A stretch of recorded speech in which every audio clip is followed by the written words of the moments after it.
পয়গম্বর বলছেন আমি বোরাকের পিঠে চেপে জিবরিলকে সাথী করে নিয়ে যখন মহাশূন্য পাড়ি দিলাম বাইতুল মুকাদ্দাসের চাতওয়াল থেকে, কোথা থেকে?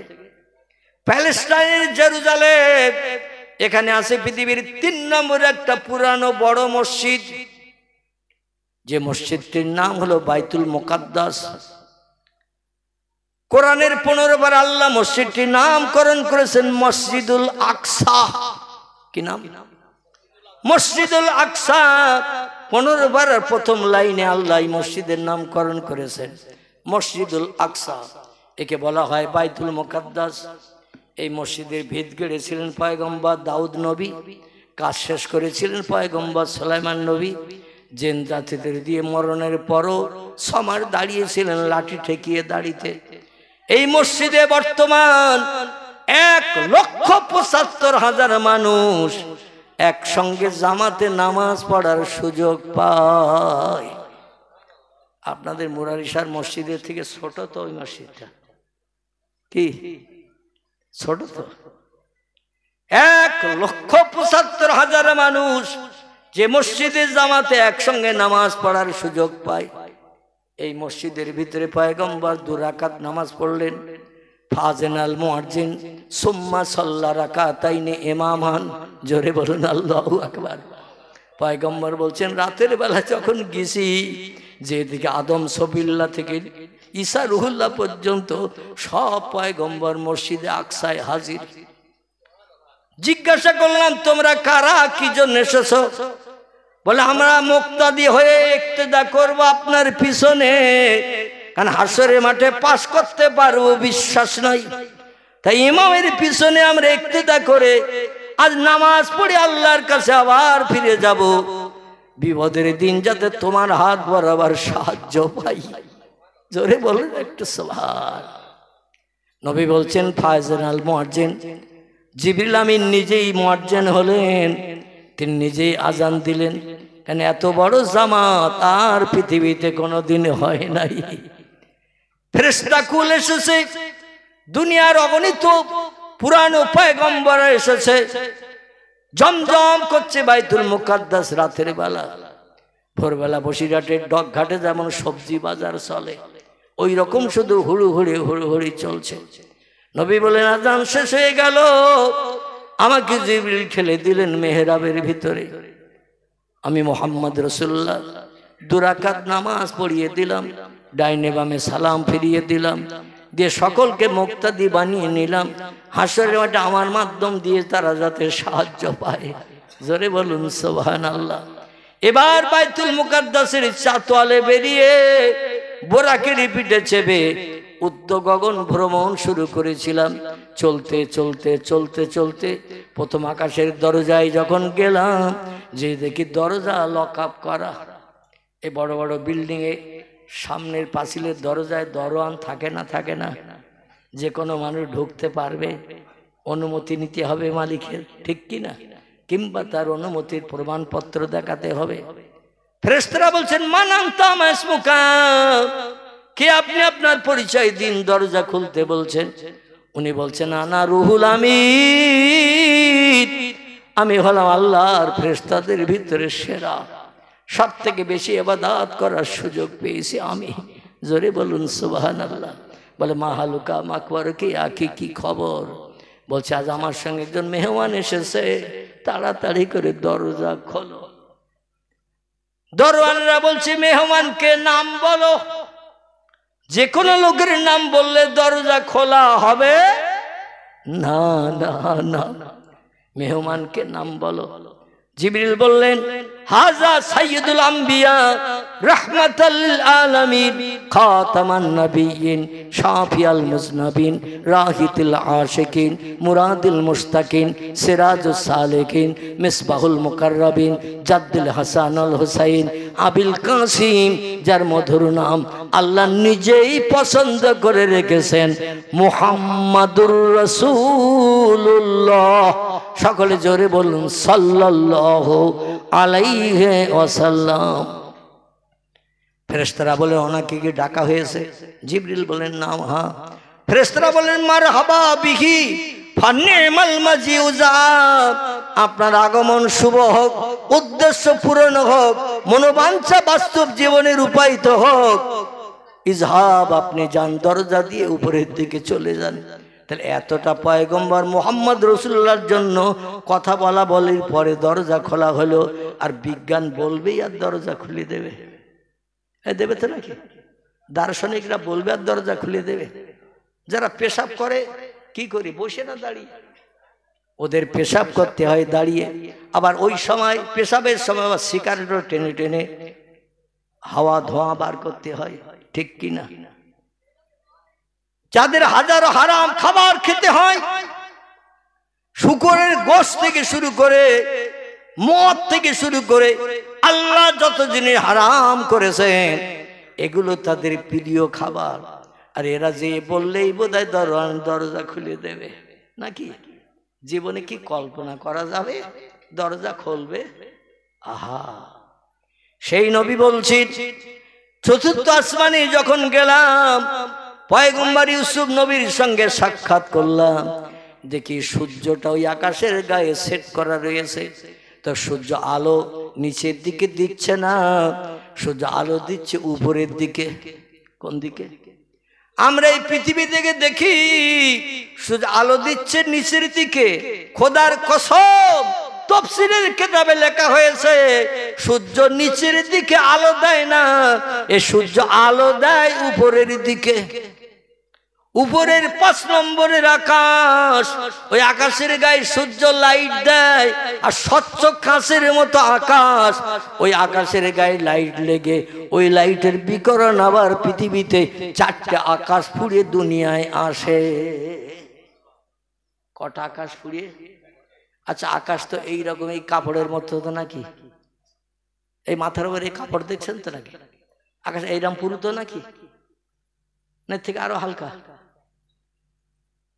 তাফসীরে কুতুবের ভিতরে লিপিবদ্ধ করা হয়েছে, এই পৃথিবীর জমিন থেকে নীল আকাশ যতটা ফাঁকা, এক একটা আকাশ ততটা পুরু। এই দুনিয়ার জমিন থেকে নীল আকাশ যতটা ফাঁকা, এক একটা আকাশ ততটা পুরু, তার উপরে আবার ততটা ফাঁকা। তারপরে 2 নম্বরের আকাশ আবার ততটা পুরু, তার উপরে 3 নম্বরের ফাঁকা জায়গাটা আবার ততটা, তার উপরে 3 নম্বরের আকাশ ততটা পুরু। এইভাবে 7টা ফাঁকা 7টা আকাশ হওয়ার পরে আল্লাহ বলছেন উপরে আরেকটা জায়গা বানিয়েছে, নাম হলো তার সিদরাতুল মুনতাহা। কি নাম? সিদরাতুল মুনতাহা, আকাশের শেষ সীমা। তার উপরে আর আকাশের কোনো নাম নিশানা নাই, তার উপরে আছে শুধু ফাঁকার ফাঁকা। বহু বহু বহু বহু দূর যাওয়ার পরে তারপরে একটা জায়গা, জায়গাটার নাম হলো আরশ কুরসি, আরশ মুআল্লাহ। সেখানে কে থাকে?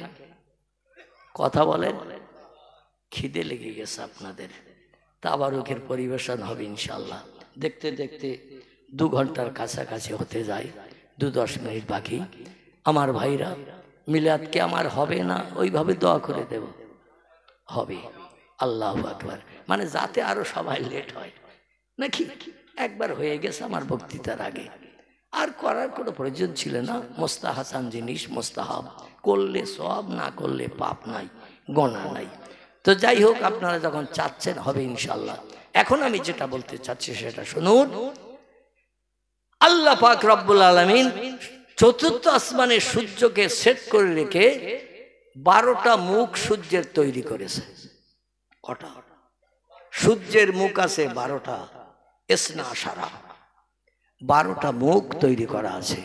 এই 12টা মুখের 11টা মধুর চাকের মতো লেবেল করা রয়েছে। চাকের ভিতরে মধু যখন ভরিয়ে যায়, মৌমাছিরা একটা লেবেল করে দেয় না, চালের বস্তার মতো লেবেল করে দেয় যাতে মধু বেরিয়ে না যায়। ওই রকম একটা লেবেল করা আছে 11টা মুখের। একটা মুখ শুধু খোলা, তাও সে মুখ দিয়ে লাইট বার হচ্ছে উপরের দিকে। উপরের দিকে লাইট বেরিয়ে 5ম আকাশে লেগে স্বচ্ছ কাচের মতো আকাশ। সেই আকাশে লেগে চারটে আকার ভেদ করি পৃথিবীর জমিনে লাইট আসে। বৈশাখ জ্যৈষ্ঠ মাসে কোমর সমান পুকুরের পানিতে যদি নামেন, পানি এসির মতো ঠান্ডা তো নাকি? হ্যাঁ, বৈশাখ জ্যৈষ্ঠ মাসে পুকুরের তলার পানি পর্যন্ত গরম হয়ে যায়, সূর্য অত দূর থেকে লাইট দিচ্ছে। তাই তাহলে সূর্যের কাছাকাছি গেলে খুব শান্তি পাওয়া যাবে তো নাকি? বিজ্ঞানীরা বলছে কত দূর সূর্য আছে দেখতে যদি যাই তো শ্মশানের চিতায় যাওয়ার আগেই কমপ্লিট হয়ে যাব ভাই। কারণ শুধু আগুন আর আগুন, গরম আর গরম, ওর ধারে পাশে যাওয়ার আগে সলতে পড়া হতে হবে। এই জন্য কোনো বাবার বেটার ক্ষমতা হবে না সূর্যের ধারে পাশে যাওয়ার। চিল্লাই বলুন সুবহানাল্লাহ। আরে সূর্যকে যত সময় বশ করতে না পারবেন, সূর্যকে যত সময় ধরে রাখতে না পারবেন, তত সময় আপনার হুকুম ওরে মানাতে পারবেন? ওরে বলবেন যে দিনের বেলা রাত হ, দিনের বেলা রাত হলে সূর্য আড়াল করতে হবে কিনা? সূর্য যদি মাথার উপরে থাকে রাত হবে? এই কথা বলে রাত হবে না। আবার রাতের বেলা যদি সূর্যরে বলেন ওঠ, এই অমাবস্যার অন্ধকার রাত, এখন দিনের আলো দেখা, তাহলে ওরে আবার হুকুম করিয়ে রাতের বেলা উদয় করতে হবে না? হবে না? কিয়ামত পর্যন্ত বিজ্ঞানীদের সময় দিলে ওরা পারবে? আল্লাহ বলছে তাই তিনটে তথ্য দিলাম, বেশি দিলাম না, যাতে চিন্তা করতে করতে পাগল হয়ে মরিয়ে না যাস। একটা তত্ত্ব হলো রাতের বেলা দিন, দিনের বেলা রাত করে একটু দেখা, তাহলে বুঝবো আমার মতো শক্তি পাওয়ার ক্ষমতা তোদেরও আছে। 2 নম্বর হলো, ও দুনিয়ার মানুষ তোমরা শোনো, অতুখরিজুল হাইয়া মিনাল মাইয়াতে অতুখরিজুল মাইয়াতা মিনাল হাইয়ে। ও পৃথিবীর মানুষ, আমি এমন একজন পাওয়ারফুল স্রষ্টা গো, আমি মরারে জিন্দা করি, আবার জিন্দারে মারি।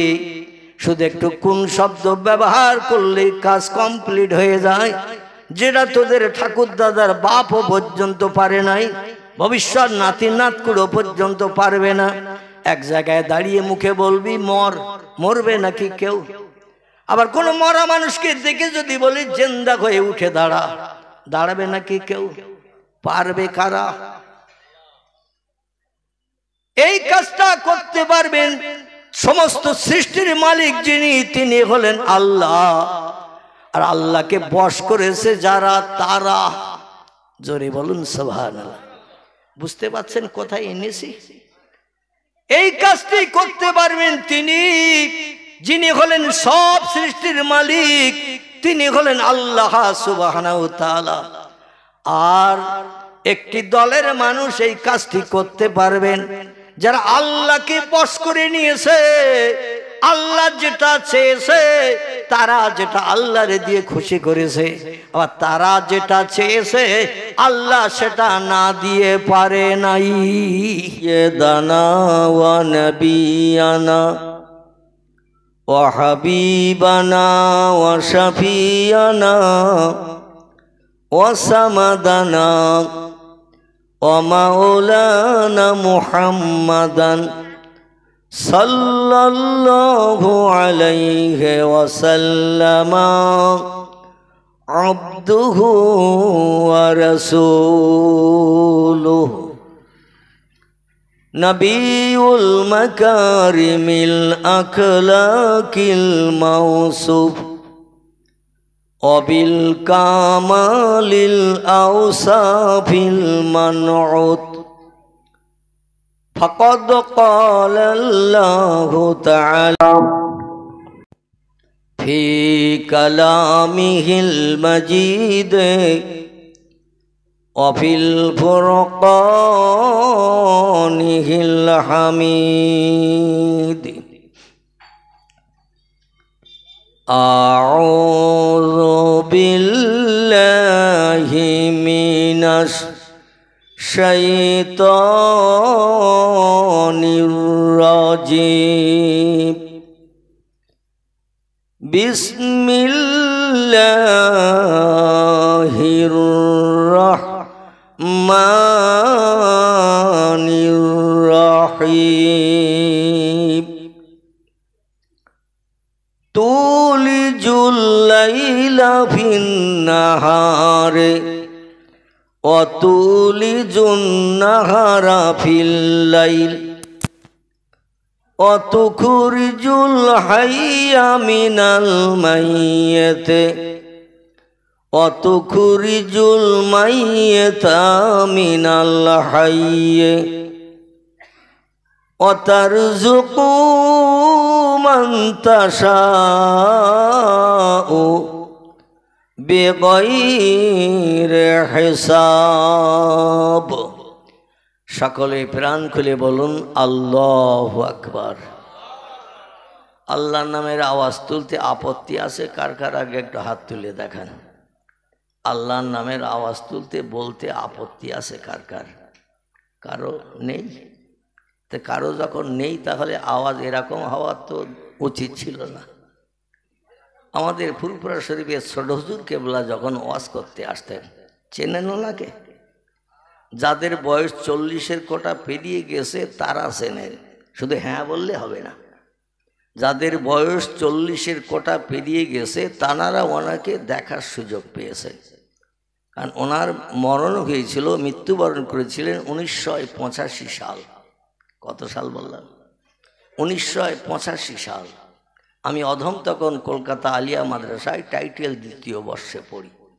আমার মেমোরিতে সেটা একেবারে খোদাই হয়ে রয়েছে। তো 1985 থেকে বর্তমান 2025 কত বছর হলো? 40 বছর। আর 39 বছরে কোনো লোক যদি বলে হ্যাঁ হুজুরে দেখেছি, ওয়াজ শুনেছি, কথা বিশ্বাস করা যাবে? কারণ 40-এর কোটা পেরিয়ে গেছে এই রকম মানুষ যদি বলে হ্যাঁ, তাহলে বোঝা যাবে বাচ্চা কাচ্চা ছোট ছিল, তবে পাপড় ফুরলি পেঁচি খেতে এসে একবার ওয়াজতে ঘুরিয়ে চলে যেতেও পারে।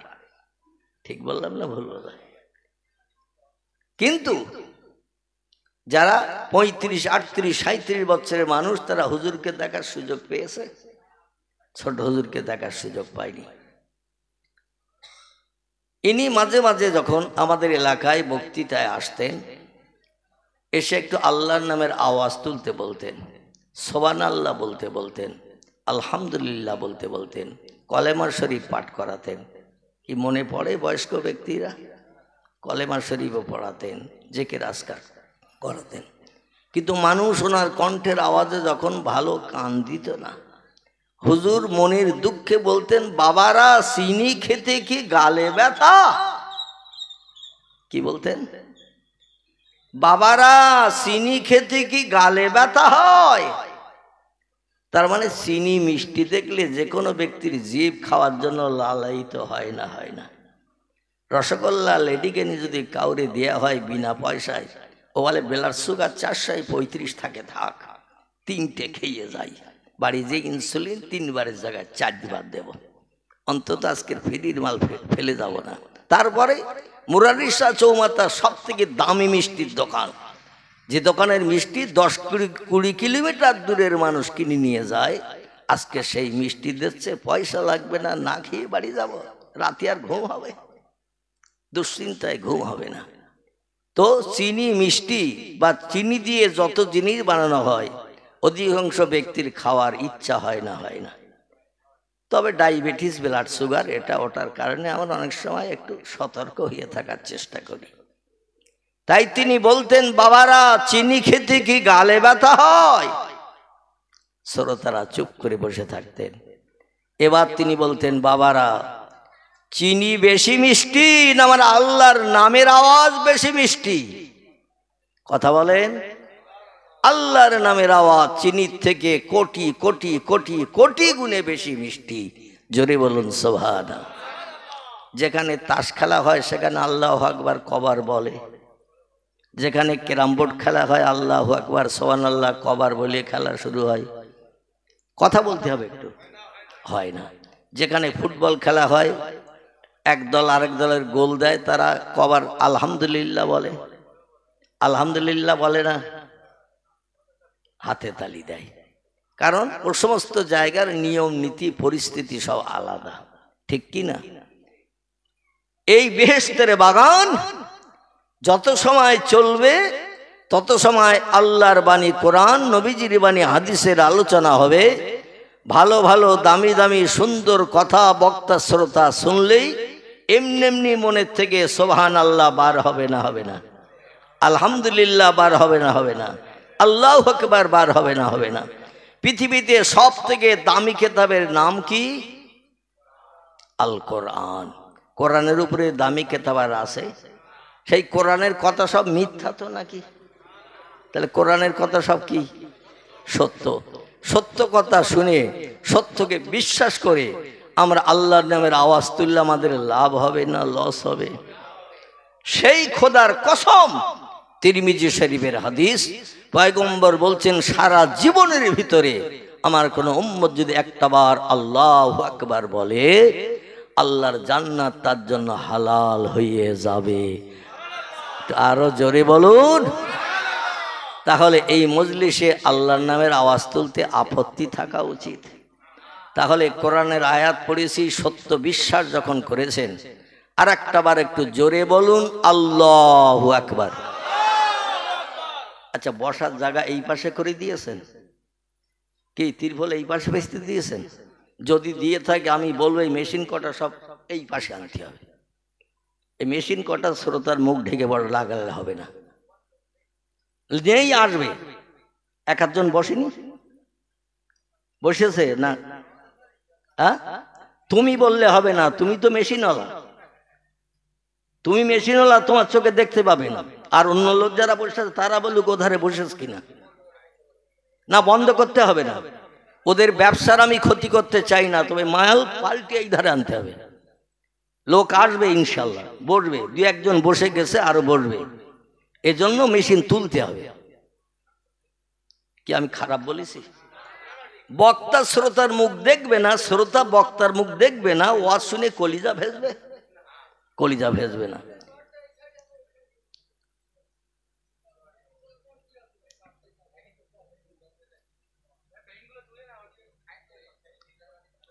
আমি বলছি ওধারে জায়গা পাতা হয়েছে, ভালো জায়গা আছে, ওধারে থাক।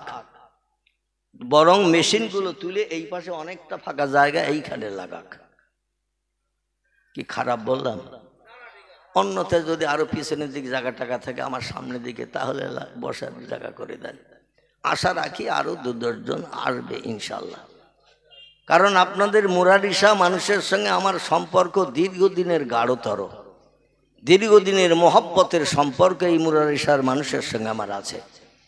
গত কিছুদিন আগেও আপনাদের গ্রামে প্রোগ্রাম এসেছিলাম, লোক কম হয়েছিল। এই ওপাশে ওই রাস্তার কাছে কম হয়েছিল, যথেষ্ট লোক হয়েছিল। আশা রাখি আজকেরও হবে ইনশাল্লাহ। তো হয় মেশিনগুলো সরান, অন্যথায় ওই ত্রিপলটা তুলে পিছনের দিকে পেতে দেন, যা একটা ব্যবস্থা করেন।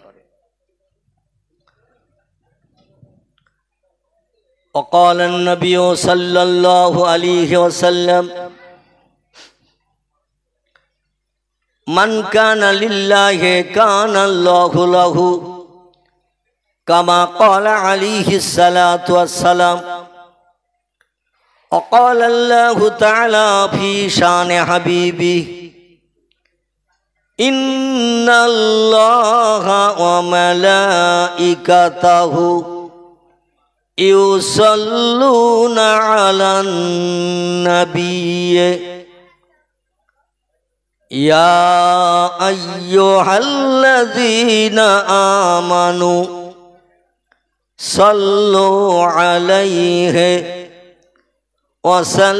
وسلموا تسليما اللهم صل على سيدنا مولانا وعلى آل سيدنا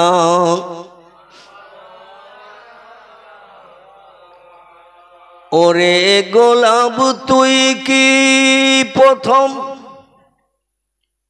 ওরে গোলাপ তুই কি প্রথম চুমেছিলি মোর নবীর কদম, তাই কি রে তোর খুশবু সদা আতর মাঝে জাগে। মুহাম্মদ নাম যতই জপি ততই মধুর লাগে, ওই নামেতে এতই মধু কে জানি তো আগে। আল্লাহুম্মা সাল্লি আলা মাওলানা মুহাম্মদ ওয়া আলা আলি সাইয়্যিদিনা।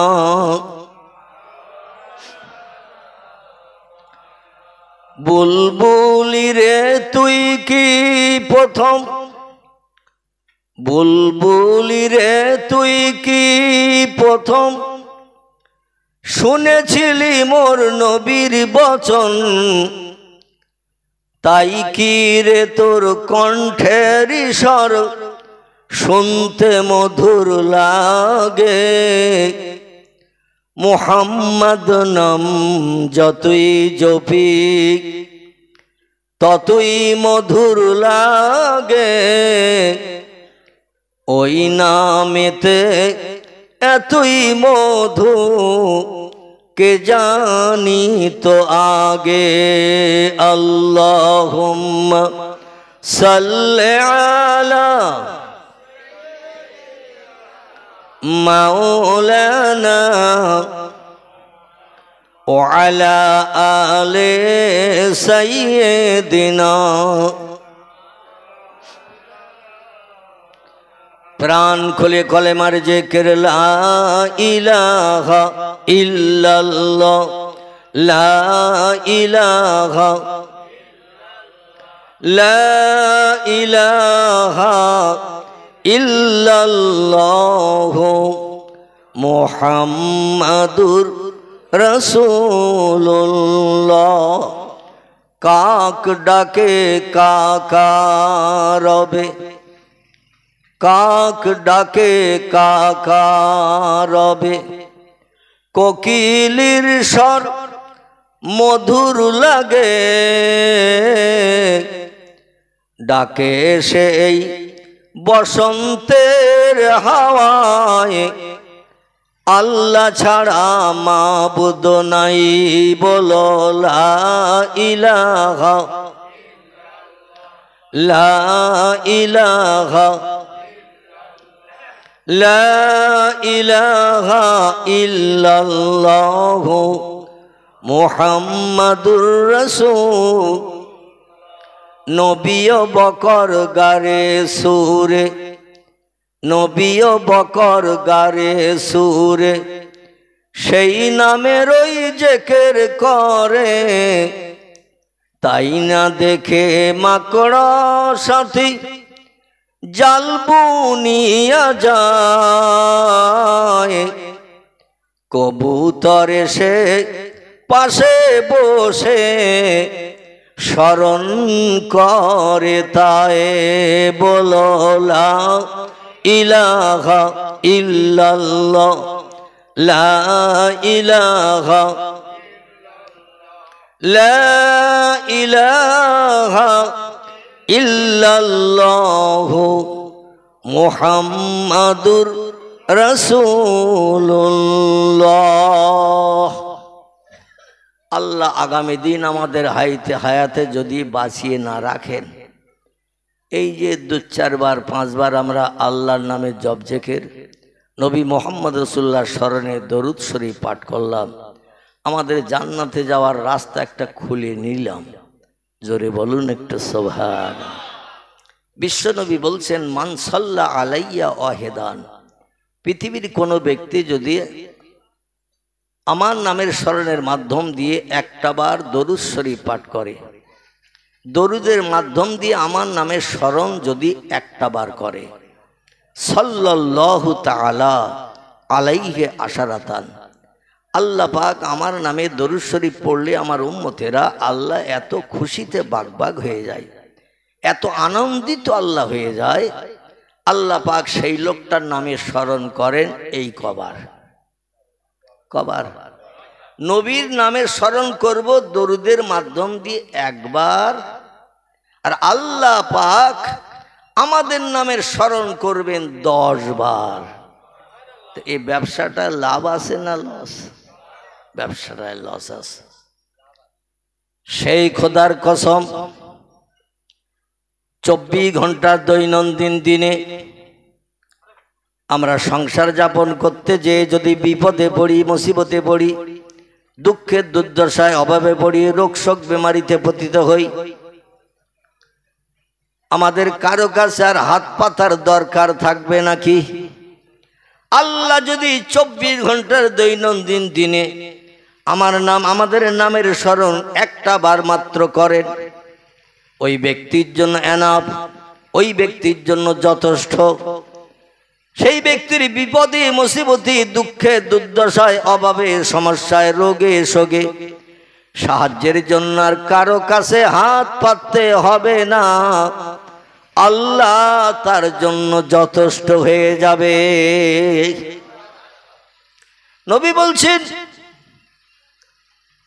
ও পৃথিবীর মানুষ, আল্লাহ যে বান্দার নামের স্মরণ করেন সে বান্দার আর কারো কাছে হাত পাতার দরকার থাকবে নাকি?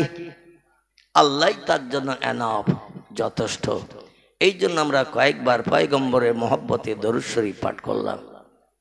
পৃথিবীতে নামি দামি ধর্মগুরু যারা, উচ্চ শিক্ষিত ধর্মীয় মনি ঋষি যারা, তারাও পর্যন্ত পয়গম্বর মোহাম্মদ রাসূলুল্লাহর মহব্বতে ঝোপঝাড় জঙ্গলে বসে দরুদ শরীফ পাঠ করেছে। কারণ যত ধর্মীয় কেতাব আছে, বেদ, পুরাণ, গীতা, ভগবত, রামায়ণ, মহাভারত, বেদব্যবস্থা গ্রন্থ সাহেব, মনুসংহিতা, উপনিষদ, তৌহিদ, জব্বুর, ইঞ্জিল, যত ধর্মগ্রন্থ আছে অধিকাংশ ধর্মগ্রন্থে পয়গম্বরের প্রশংসা করা হয়েছে। জোরে বলুন একটু সুবহান। মমাদ্যবর্তীতা দেবা দকারন্তে প্রকৃতিতা বৃষণাং ভক্ষায় তো সদা বেদ শাস্ত্রে চয়স্মিতা। বেদটির নাম হলো সামবেদ। কি বেদ? সামবেদের 8 নম্বর শ্লোক। বেদ হলো 4টি খণ্ডে বিভক্ত। একটির নাম ঋগ্বেদ, একটির নাম সামবেদ, একটির নাম যজুর্বেদ, একটির নাম অথর্ববেদ। 4 খণ্ডে বিভক্ত। সামবেদের ভিতরে মনি ঋষি ব্যাসদেব 3500 বছর আগে তত্ত্বকট করেছেন। কতদিন বললাম? 3500 বছর আগে তত্ত্বকট করেছেন। আমাদের পয়গম্বর মুহাম্মদ রাসূলুল্লাহ যখন ধরার বক্ষে আসে নাই, নবীজির বাপ মায়ের যখন জন্ম হয় নাই, নবীর দাদা পরদাদারও যখন জন্ম হয় নাই, তখনই তিনি তত্ত্ব দিয়েছেন। আরে তত্ত্বগুলো পান ওইভাবে এলহামের মাধ্যম দিয়ে স্রষ্টার তরফ থেকে, স্রষ্টার নামের জপ জেকেরওয়ালা ব্যক্তিদের কাছে স্রষ্টার তরফ থেকে খবর পাঠানো হয়। ব্যাসদেব বলছেন, মমাদ্যবর্তীতা দেবা, যে দেবতার নামের প্রথম অক্ষর হবে ম, দকার অন্তে প্রকৃতিতা, যার নামের শেষ অক্ষর হবে দ, বৃষণাং ভক্ষায়ত সদা, যার প্রিয় পছন্দনীয় খাবার হবে গো মাংস, গরুর গোশত। বেদ শাস্ত্রে চয়স্মিতা, বেদ অনুযায়ী তিনি হবেন শেষ যুগের মহামানব মনি ঋষি। আর একটু জোরে বলেন, তিনি হবেন শেষ যুগের মহামানব মনি ঋষি। এই যুগটা শেষ যুগ না মধ্যম যুগ না আগের যুগ? এই যুগটা শেষ যুগ। এই যুগের মুনি ঋষি হবেন তিনি। তার নাম বেদের পৃষ্ঠা। এই বাচ্চা কারা ওখানে?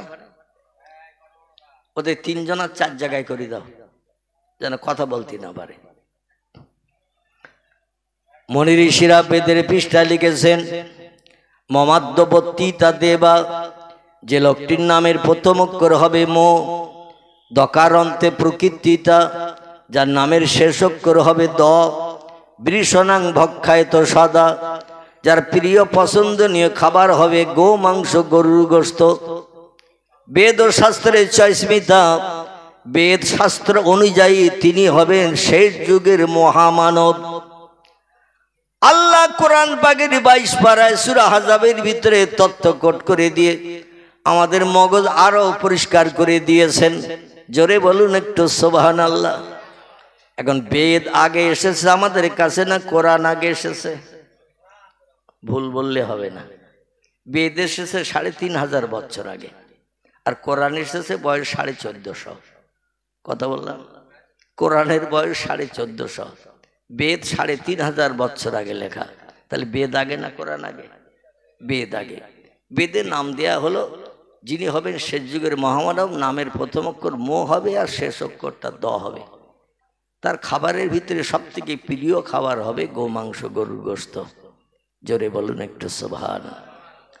আল্লাহ বললেন বিসমিল্লাহির রহমানির রহিম, ওয়ামা মুহাম্মাদুন ইল্লা রাসূলুন ক্বাদ খালাত মিন ক্বাবলিহির রাসূল। জোরে বলুন আল্লাহু আকবার। আল্লাহ বলেন বিশ্ববাসী, পৃথিবীতে ধর্মের সংখ্যা বর্তমান 4500-এর উপরে। কথা বললাম 4500-এর উপরে ধর্ম পৃথিবীতে বিদ্যমান। প্রত্যেকটি ধর্মাবলম্বীদের এক একজন ধর্মীয় নেতা আছে না নাই? নেতা ছাড়া ধর্ম চলে? নেতারা নেতৃত্ব দেয়, জনগণ মেনে চলে, এভাবেই ধর্ম চালু আছে। এখন 4500 ধর্ম রয়েছে পৃথিবীতে। এই 4500 ধর্মাবলম্বীদের ধর্মীয় নেতা আছে না নেই? হিন্দু ধর্মাবলম্বীদের একজন ধর্মীয় নেতা আছে, নাম তার রামকৃষ্ণ পরমহংসদেব। বৌদ্ধদের একজন ধর্মীয় নেতা আছে, নাম তার গৌতম বুদ্ধ। শিখেদের একজন ধর্মীয় নেতা আছে, নাম তার মিস্টার গুরু নানক। ইহুদিদের একজন ধর্মীয় নেতা আছে, নাম তার মোজেস বা মুসা। খ্রিস্টানীদের নাসারাদের একজন ধর্মীয় নেতা আছে, নাম তার ঈসা বা যিশু। তাহলে আমাদের ধর্মীয় নেতা থাকা উচিত না উচিত না? অধিকাংশ ধর্মাবলম্বী যখন ধর্মীয় নেতার সন্ধান পাচ্ছি, তাহলে ইসলাম ধর্মাবলম্বী মুসলমানদের ধর্মীয় নেতা থাকার দরকার আছে না নাই?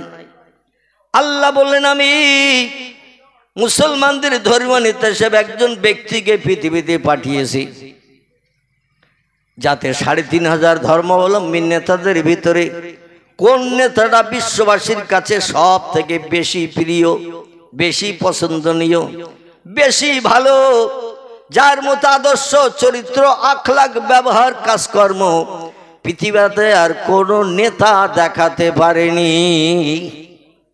তোমাদের যদি এখন কোন নেতাটা সেরা, কোন নেতাটা শ্রেষ্ঠ যদি যাচাই করতে বলা হয়, 4500 ধর্মাবলম্বী নেতা এর ভিতরে কে ভালো, এটা যদি যাচাই করতে বলা হয়, একটা লোককে তত সময় যাচাই করা যাবে না যত সময় না তার সঙ্গে 2-1 মাস ঘোরা না হবে। দুদিন একদিন কোনো ব্যক্তির সঙ্গে ঘুরলে তার ভাব পরিস্থিতি, পরিবেশ বোঝা যাবে। 2-1 দিন ঘুরলে ভালো ভালো দুধের মতো কথা শুনতে পাওয়া যাবে, কিন্তু 2-1 মাস যখন তার সঙ্গে ঘুরবেন, ও জানবে আমার আপন হয়ে গেছে। অমুকের বাচ্চা থেকে শুরু করে, অমুকের ছেলের থেকে শুরু করে, চুরি, ডাকাতি, বদমাইশি, ছিনতাইগিরি, ধোঁকাবাজি, গরিব এতিমের হক ফাঁকি দেওয়া, খাওয়া থেকে সব তার আদর্শ থেকে বার হবে না? হবে না? 2-1 মাস যদি তার সঙ্গে ঘোরা হয়, তার ভেতরের মাল বেরোবে না? বেরোবে না? ভেতরের মাল বেরিয়ে যাবে। এই জন্য 2 মাস করে যদি সময় দেন এক একটা ধর্মীয় নেতাকে চিহ্নিত করতে, তো বুড়ো হয়ে মরে যাবেন, তাও সেরাকে খোঁজ পাওয়া যাবে। বুড়ো হয়ে মরে গেলেও সেরাকে খুঁজে বার করা সম্ভব হবে না, কারণ 2টো 5টা 10টা না, 4500 লোকের ভিতরে সেরাকে, এটা চিনতে আমরা টপ করে পারবো না। আল্লাহ বললেন তোমাদের দুশ্চিন্তায় মন খারাপ করতে হবে না, মাথা গরম করতে হবে না, ঘুম কামাই করতে হবে না। আমার কোরআন হলো সত্য কোরআন, যে কোরআনের শুরুতে ইন্ট্রোডাকশন, সূচনা ভূমিকাতে জানিয়েছি, যালিকাল কিতাবু লা রাইবা ফিহি। আমার কোরআনের ভিতরে যত বিষয়ে তথ্য পরিবেশন করেছি, যত ঘটনাবলী উল্লেখ করেছি, অতীতকালের যত ইতিহাস আমি কোরআনের ভিতরে কোট করে দিয়েছি, ভবিষ্যতে পৃথিবীতে কি হবে না হবে সেটাও পর্যন্ত বর্ণনা করে দিয়েছি। যে খবর বিজ্ঞানের বাবারাও রাখে না, দার্শনিক রাখে না, ইঞ্জিনিয়ার রাখে না, ডাক্তার রাখে না, মাস্টার রাখে না, সাহিত্যিক রাখে না, ঐতিহাসিক রাখে না, সে খবরগুলো পর্যন্ত কোরআনের ভিতরে ভরি দিয়েছি। এখান থেকে 4000, 5000, 8000, 10,000 বছর আগের খবর ওই কোরআনের ভিতরে আমি তথ্য কোট করেছি। লা রাইবা ফি, আমার কোরআনের ভিতরে যত তথ্য ভরা হয়েছে, একটা তথ্যের ভিতরে শস্য দানা পরিমাণ সন্দেহ নাই। তোমরা কোরআন পড়ার আগে, জ্ঞান নেওয়ার আগে এই তথ্যটা আগে মগজে ঢুকিয়ে নাও। যা কিছু পড়বো, যা কিছু দেখবো, যা কিছু বুঝবো, কোরআনের সব কথাগুলো সত্য। জোরে বলুন সুবহানাল্লাহ। এইটা আগে মেমোরিতে জমা করে নাও, নিয়ে তারপর আবার কোরআন পড়া শুরু করো। আল্লাহ বলছেন সেই সত্য কোরআনে আমি তথ্য কোট করে দিলাম।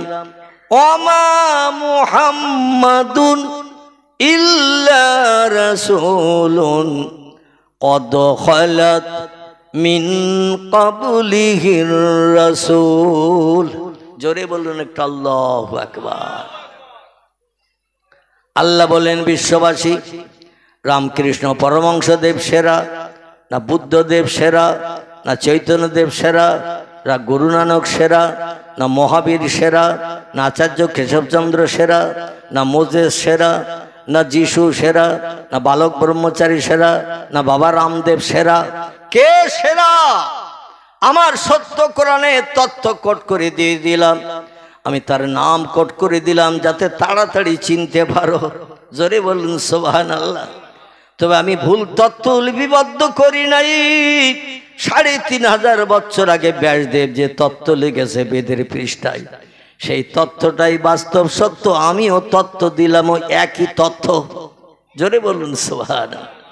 ওমা মুহাম্মাদুন, মুহাম্মদ নামধারী একজন ব্যক্তি কি ইল্লা রাসূলুন, আমি রসুল করে, প্রফেট করে, মেসেঞ্জার করে, পথ প্রদর্শক, বার্তাবাহক, আমি ধর্মগুরু করে এই পৃথিবীতে মানুষের কল্যাণের জন্য আমি প্রেরণ করে যে পাঠিয়েছি। কদ খলাত মিন ক্বাবলিহির রাসূল, এই পয়গম্বরের আগমনের আগে যত পয়গম্বর পৃথিবীতে এসেছিল ঠিক তেমন মুহাম্মদ রাসূলুল্লাহকেও পাঠানো হলো। পূর্বে এসেছিল কারা? তফসিরের কিতাবে তফসিরে রুহুল বায়ান, মাওজাহুল কোরআন, তফসিরে বায়ানুল কোরআন, তফসিরে বাইজাবি, তফসিরে কাশফ, তফসিরে বিজলাল কোরআন আল্লামা কুতুব রাহমাতুল্লাহ আলাইহি লিপিবদ্ধ করেছেন।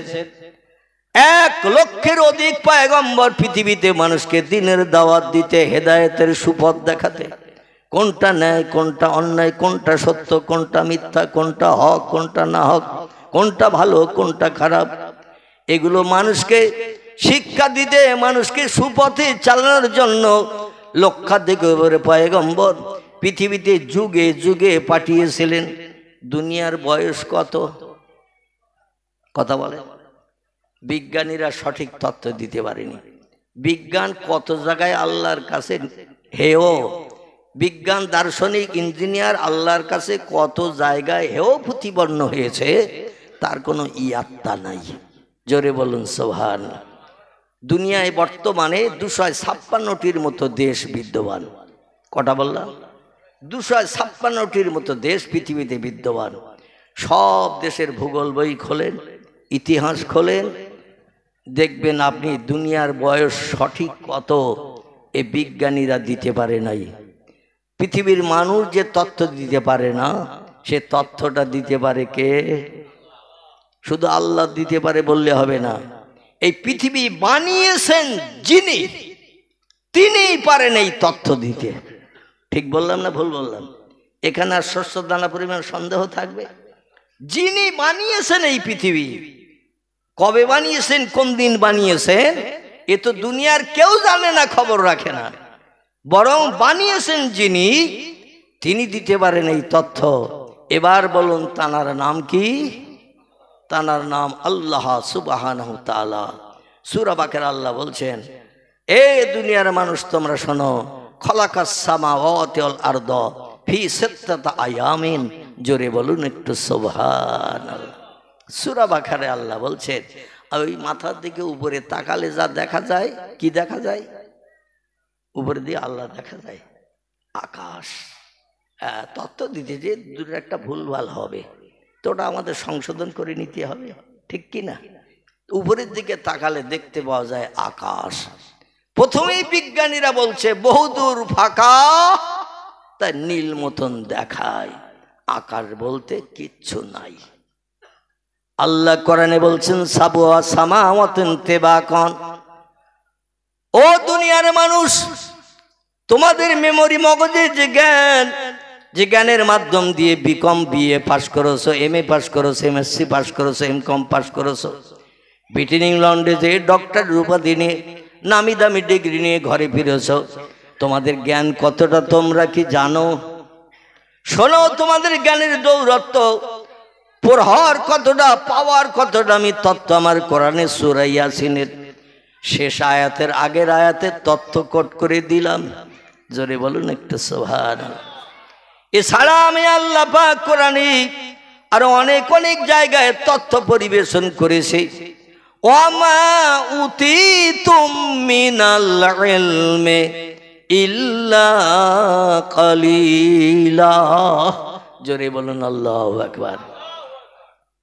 এই পৃথিবীর বিজ্ঞান, দর্শন, ইঞ্জিনিয়ার, ডাক্তার, মাস্টার যত আছে উচ্চ শিক্ষিত, শোনো, তোমাদের জ্ঞানের বহর কতটা জিজ্ঞাসা করলে তোমরা বলবে আমরা ক্যালকুলেটর মেশিন বানিয়েছি, কম্পিউটার মেশিন বানিয়েছি, রিমোট কন্ট্রোল বানিয়েছি, স্যাটেলাইট বানিয়েছি, ইন্টারনেট বানিয়েছি, উপগ্রহ বানিয়েছি, চন্দ্রযান বানিয়েছি, পাতাল রেল বানিয়েছি, রেডিও বানিয়েছি, ভিডিও বানিয়েছি, ভিসিআর বানিয়েছি, কোল্ড স্টোর হিমঘর বানিয়েছি, ফ্রিজ বানিয়েছি, আবার এক ছোট্ট মেশিন ভরিয়ে দিয়ে সিনেমা হল সব ভেঙে চুরমার করে দিছি। ঠিক বললাম না ভুল বললাম? মাঝে মধ্যে একটু রস দিতে হয়তো, নাকি? রস দিলে শুনতে ভালো লাগে কিনা? বলছে এমন একটা মেশিন বানিয়ে তোমাদের পকেটে ঢুকিয়ে দিয়েছি, সিনেমা হলের মালিকেরা পাগল হয়ে এখন হাতুড়ি দিয়ে লেবার নিয়ে ভেঙে গুড়িয়ে জমিন পরিষ্কার করছে। ঠিক বললাম না ভুল বললাম? যদি বলেন হোয়াট ইজ দ্য ডকুমেন্ট, এখান থেকে টোটোই করে হোক, যাতে করে হোক, একটু দেবযানী হলের সামনে যেতে হবে, যে দেখে আসবেন ওখানে সেই বিল্ডিং আছে কিনা। একটুখানি টোটো করে, গাড়িতে করে যেতে হবে ফাল্গুনী সিনেমা হলের সামনে, ওখানে মাল আছে নাই। আর একটি সিনেমা হল বসিরহাটে আছে, নদীতে কোন দিন ঝাউ খায়, নদীতে কোন দিন গোসল করে সেই চিন্তায় অপেক্ষা করছে, নাম তার মিলনী। বসিরহাট থেকে বারাসাত যেতে দেগঙ্গা বলে একটি বাজার আছে, বাজারের আগে ডান পাশে ব্যাকের মুখে একটি সিনেমা হল ছিল, নাম ছিল তার তারা। সে মালও আউট অফ মার্কেট। খোলাপতায় একটা সিনেমা হল ছিল, সে মালও আউট অফ মার্কেট। আমাদের মাটিয়ার ওখানে একটা সিনেমা হল ছিল বাম দিকে, সে মালও আউট অফ মার্কেট। এছাড়াও আমি অধম, যেদিকে যেখানে এই তথ্যটা দেই বলে হুজুর আমাদের এখানেও ভেঙে গুড়িয়ে দিয়েছে। মানুষ এখন আর টিকিট কাটে না, লাইনে দাঁড়ায় না, সিনেমা হলে ঢোকে না, কারণ বিজ্ঞান এমন একটা মেশিন, ছোট মেশিন বানিয়ে দিয়েছে, শোকেসের উপরে টেলিভিশন পর্যন্ত পুকুরে এখন ডুব খাচ্ছে, টেলিভিশনও পর্যন্ত পুকুরের পানিতে ডুব খাচ্ছে। মানে টেলিভিশনের থেকে আরো দামি উত্তম জিনিস পকেটে ভরিয়ে দিয়েছে। এর নাম কি বলেন তো? আল্লাহু আকবার। এই বিজ্ঞানীরা এমন একটা মেশিন বানিয়ে দিয়েছে, দুনিয়ার সব কাজ, অঙ্ক কষার থেকে শুরু করিয়ে সব কাজ একটা মেশিনের মাধ্যম দিয়ে হয়ে যাচ্ছে। ঠিক বললাম না ভুল বললাম? তাহলে বিজ্ঞানীদের মগজের ফসল এ দামি ফসল কিনা? আল্লাহ বলেন তাই বলে তোমরা অহংকার করো না, বড়াই করো না। ইন্নাল্লাহা লা ইখলিফুল মিয়াদ, ইন্নাল্লাহা লা তুখলিফুল মিয়াদ। আমি যত ওয়াদা করি, ওয়াদা বাস্তবে রূপদান করি, আমার একটা ওয়াদা আমি ভঙ্গ করি না। এবং তোমরা পৃথিবীতে কিছু বানিয়ে টানিয়ে আত্ম অহংকার, গর্ব যেন তোমরা কোনোদিন করিও না। ইন্নাল্লাহা লা ইউহিব্বু মান কানা মুখতালান ফাকুর। কিছু বানিয়ে কিছু তৈরি করে জনগণের মুখে হাসি ফুটিয়ে অহংকার করিও না, গর্ব করিও না, বড়াই করিও না। কারণ হাজারো যন্ত্রপাতির মেশিন বানাতে পারলেও আমার সঙ্গে তোমরা কিয়ামত পর্যন্ত পাল্লা দিয়ে জয়ী হতে পারবে না। এখন আল্লাহর কথাটা সত্য না মিথ্যা? আচ্ছা, মানুষ আল্লাহর সঙ্গে পাল্লা দিয়ে জয়ী হতে পারে কি না? এই জন্য কোরআনের একটা আয়াত সূরা বাকারা থেকে আপনাদের কাছে পাঠ করেছি। আসুন সেদিকে আপনাদের একটু একটু করে নিয়ে যাব। আমি কোরআন ও হাদিসের আলোকমালায় কথা বলবো, শুধু কেচ্ছা কাহিনী বলে শেষ করব না। আর শুধু কেচ্ছা কাহিনী বলাটা আমি পছন্দ করি না। কোরআন হাদিসের আয়াত না পাঠ করলে ওই মজলিসে আল্লাহর রহমত আসে না। আমি মনে করি শুধু ওলিয়া উল্লাহদের জীবন আদর্শ বর্ণনা করব, ইতিহাসের কথা এটা ওটা বলবো, কিন্তু কোরআন পড়বো না, হাদিস শরীফ পড়বো না। ও মজলিসটা আমার কাছে শুকনো মজলিস। কি মজলিস? শুকনো শুকনো মজলিস, রসকস নাই, আল্লাহর রহমত ভরবে না। এই জন্য একটু কোরআনের আয়াত হাদিস শরীফ মাঝে মাঝে পাঠ করতে হবে। বক্তৃতার ভিতরে যেগুলো প্রয়োজন হবে, দরকার হবে, সেগুলোকে জনগণকে দিয়ে তাদের ব্রেন মগজ সাফ করতে হবে, যাতে বিশ্বাস করতে 100% মানুষের আপত্তি না থাকে। জোরে বলুন একটু আমিন, একটু জোরে বলুন আমিন। আল্লাহ বলছেন, অমা উতিতুম মিনাল ইলমি ইল্লা কালিলা। ও মানুষ, লেখাপড়া শিক্ষা করে ব্রেন মগজে যে জ্ঞান তোমরা অর্জন করেছো, তোমাদের জ্ঞান কতটা তোমরা কি জানো? যেমন আকাশ দেখছো, আকাশ বানিয়েছি আমি। পৃথিবীর জমিন দেখছো, জমিন বানিয়েছি আমি। আবার তোমরা যারা এই জমিনে বসবাস করছো, তোমাদেরও বানিয়েছি আমি। আমার বক্তৃতার ভিতরে ব্রেন মগজে যদি কারো ভুল ধরা পড়ে, সঙ্গে সঙ্গে নক করবেন, আমি অধম সংশোধন করে নেব। কথা বলতে গেলে ভুল হয়, কাজ করতে গেলে ভুল হয়। ঠিক বললাম না ভুল বললাম? তবে শুনিয়ে যেন বাড়ি যাবেন না, আর কাল সকালে চার দোকানে বসে হুজুরের বিরুদ্ধে বদনাম করবেন না। টক করে ধরে দেবেন, আমিও সংশোধন করে নেব। আপনারা তত্ত্ব দিতে যেয়ে যদি ভুল বলে ফেলেন, অধম ইনশাল্লাহ আপনাদের তত্ত্ব সুন্দর করে ভুল পরিবর্তন করিয়ে সঠিক তথ্যটা আপনাদের মগজে ঢুকিয়ে দেওয়ার চেষ্টা করবে। সকলে বলুন আমিন। আল্লাহ বলছেন, মানুষ সৃষ্টির ভিতরে তোমাদের সেরা করেছি। তাম পৃথিবীতে যত সৃষ্টি বাস করে, বর্তমান প্রযুক্তি যুগের বিজ্ঞানীরা স্যাটেলাইটের মাধ্যম দিয়ে সাগরের পানির তলার পর্যন্ত জিনিস মানুষকে দেখিয়ে দিচ্ছেন। আটলান্টিক মহাসাগরের পানির গভীরতা হলো 14,500 ফুট। উপরের থেকে লাইট মারছে, 14,500 ফুট পানি ভেদ করে তলায় কি আছে মাল দেখিয়ে দিচ্ছে। প্রশান্ত মহাসাগরের পানির গভীরতা হলো 15,000 ফুটের উপরে, সেখানেও সাগরের পানির তলায় কি আছে উপর থেকে লাইট মেরে মানুষ দেখিয়ে দিচ্ছে। তাহলে মানুষ অনেক উন্নত কিনা? এ কথা বলেন, মানুষ অনেক উন্নত হয়েছে। তাই বলে যেন ধারণা করিও না তোমরা আকাশ হাতে পেয়ে গেছ। পশ্চিম দিকে সূর্যোদয় হওয়া পর্যন্ত আমি আল্লাহ তোমাদের সময় দিলাম। ওই যে মাথার উপরে দেখছো আকাশ, ওটা হলো বাস্তব আকাশ। কারণ আমি আকাশ একটা বানাই নাই, দেখতে পাও তোমরা একটা, তাছাড়াও আরো বাড়তি আছে। কটা? সাবওয়া সামাওয়াতিন তিবাকা।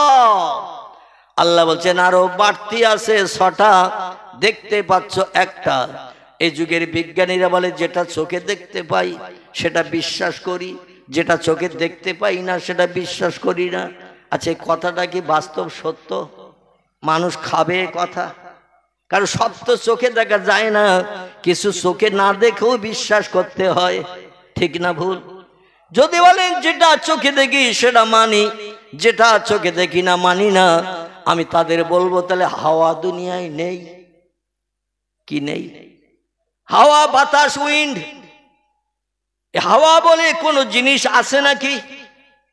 এ কথা বলে। ফিরফিরে বাতাস হয়, সনসন শব্দ হয়, গাছের পাতা নড়ে, দেহের উপর দিয়ে ঠান্ডা বাতাস গেলে বোঝা যায় না? যায় না? আচ্ছা, হাওয়াটা কি চোখে দেখতে পাওয়া যায়? এর রং কিরাম বলেন তো? নীল সবুজ লাল হলুদ গোলাপি বাদামি না কালো? হাওয়ার রং কিরম রং? নীল সবুজ বাদামি গোলাপি হলুদ না কালো? আল্লাহ বলছেন প্রকৃতির ভিতরে হাওয়ার এমন কালার দিয়েছি, কিয়ামত পর্যন্ত যন্ত্র মেশিন বানালো হাওয়ার কালার ধরতে পারবে না, দেখতে পাবে না। কিন্তু হাওয়া বলে একটা জিনিস আছে, বিশ্বাস করতে হবে। ওই রকম আমি আল্লাহ সব সৃষ্টির মালিক আছি, আমাকেও তোমরা দেখতে পাবে না, তবে তাই বলে ধারণা করিও না আল্লাহ নাই। There is no God, Allah is nothing. পৃথিবী প্রাকৃতিক নিয়মে চলবে, দুনিয়া পরিচালনার জন্য কোনো মালিকের দরকার হয় না। প্রতিদিন সূর্য পূর্ব দিকে উদয় হয়, পশ্চিম দিকে অস্তমিত হয়, নদীতে সময় মতো জোয়ার হয়, ভাটা হয়। প্রতিদিন সূর্য উদয় হলে দিন হয়, সন্ধ্যায় ডুবে গেলে রাত হয়।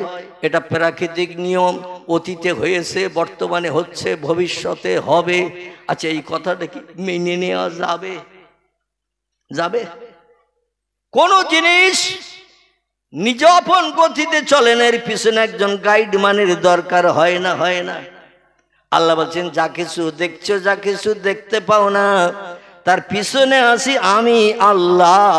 তবে আমি এমন একজন পাওয়ার আলা মালিক, ইন্নামা আমরুহু ইজা আরাদা শাইয়ান আইয়াকুলা লাহু কুন ফায়াকুন। চিল্লায়ে বলুন আল্লাহু আকবার। আল্লাহ বলছেন আমি এমন একজন পাওয়ারফুল মালিক, যখন কোনো বিষয়ে কোনো হুকুম করি, ইজা আরাদা শাইয়ান, কোনো কিছু তৈরি করার পরিকল্পনা ইচ্ছা প্রকাশ করি, আইয়াকুল লাহু, আমার জবান দিয়ে শুধু একটু বলি কুন হ, ফায়াকুন, সঙ্গে সঙ্গে সেটা হয়ে যায়। চিল্লায়ে বলুন একটু আমিন।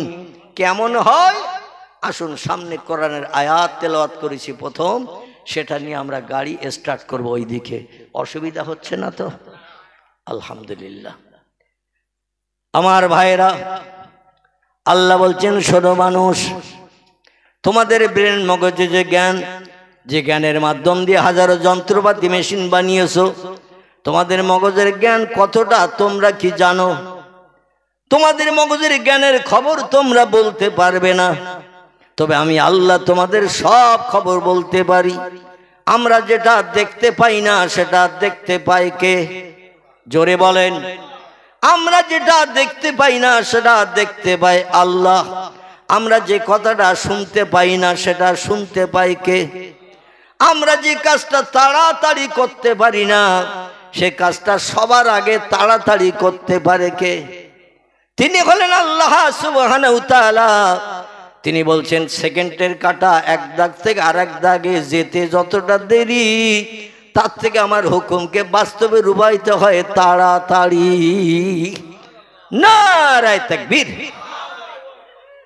মানুষ, তোমাদের মগজের জ্ঞান কতটা আমি আল্লাহ দিয়েছি, তাই ক্যালকুলেটর বানিয়েছো, কম্পিউটার বানিয়েছো, রিমোট কন্ট্রোল বানিয়েছো, মোবাইল মেশিন বানিয়েছো, রেডিও ভিডিও ভিসিআর এটা ওটা সব কিছু বানিয়েছো, রিমোট কন্ট্রোল বানিয়েছো, স্যাটেলাইট বানিয়েছো, তোমরা অ্যাটম বোমা বানিয়েছো, হাইড্রোজেন বোমা বানিয়েছো, রাসায়নিক জৈব বোমা বানিয়েছো।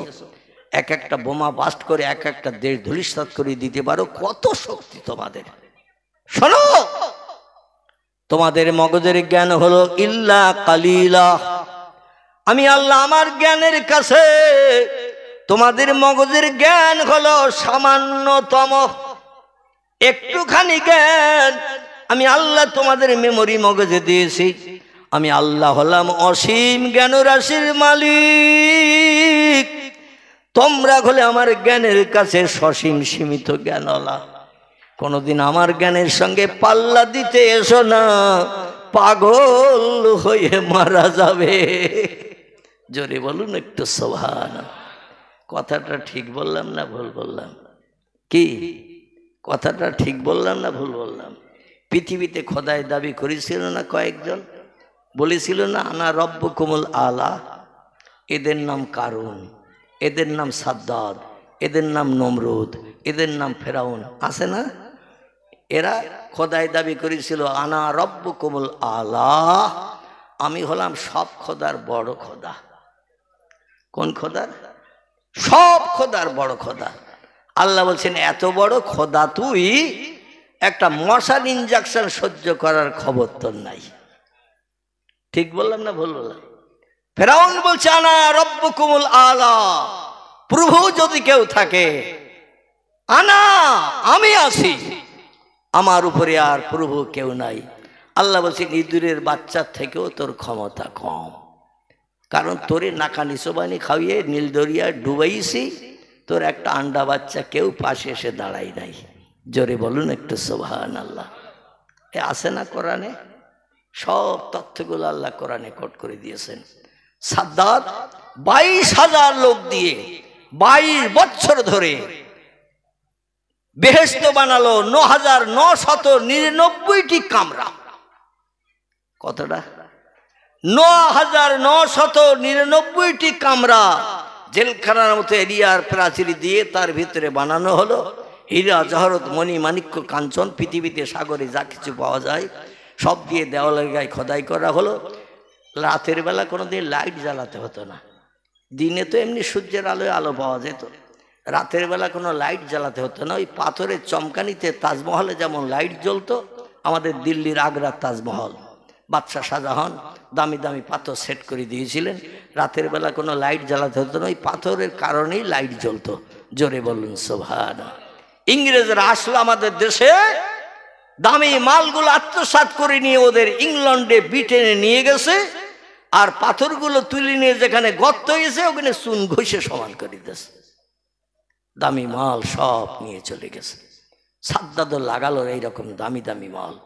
আমারে যারা খোদা বলবে, শুধু শর্ত এই জান্নাতে তারা আনন্দ ফুর্তি করবে, জীবন লীলার খেলা চালাবে, জীবন যৌবনের ক্ষুধা নিবৃত্তি করবে, যুবক যুবতী আনন্দ ফুর্তি করবে, বসে বসে খাবে, আনন্দের বিছানায় ঘুমাবে। শর্ত হলো আমারে খোদা বলতে হবে। বাংলা একটা প্রবাদ আছে, পিপিলিকার ডানা ওঠে মরিবার তরে। এই কথাটা যে বাস্তব সত্য, আল্লাহ সেটা ভরি ভরি প্রমাণ করে দেখিয়েছেন। জোরে বলুন একটু সুবহানাল্লাহ। আমার ভাইরা, তো বেহেশত বানানো হলো, মিস্ত্রিরা খবর দিল বেহেশত কমপ্লিট হয়ে গেছে। আপনি একবার এসে উদ্বোধন করে দেখে যান কোথাও আর কিছু লাগাতে হবে কিনা, কারণ আপনি স্বপ্নে দেখেছেন বেহেশত। কি দেশে দেখেছেন? হযরতে হুদ আলাইহিস সালামকে বলেছিল ফেরাউন, তোমার আল্লাহরে আল্লাহ বলতে পারি, তবে তোমার আল্লাহ কোথায় আমাদের রাখবে, আল্লাহ বললে সে জায়গাটা দেখাতে হবে। সেই জায়গা দেখে যদি আমার পছন্দ হয়, সে জায়গার নাম কি? আলহামদুলিল্লাহ। সে জায়গার নাম আরবিতে বলা হয় জান্নাত, ফার্সি ভাষায় কে বলা হয় বেহেশত, ইংরেজিতে বলা হয় হেভেন, বাংলায় কে বলা হয় স্বর্গ। কি বলা হয়? স্বর্গ। তোমার আল্লাহ যে স্বর্গে বেহেশতে রাখবে আমাদেরকে, কিন্তু দুনিয়ার থেকে দামি কিনা আগে দেখব, যদি পছন্দ হয় তাহলে তোমার আল্লাহরে আল্লাহ বলে মানব, অন্যথায় যেখানে আসি এখানেই থাকবো।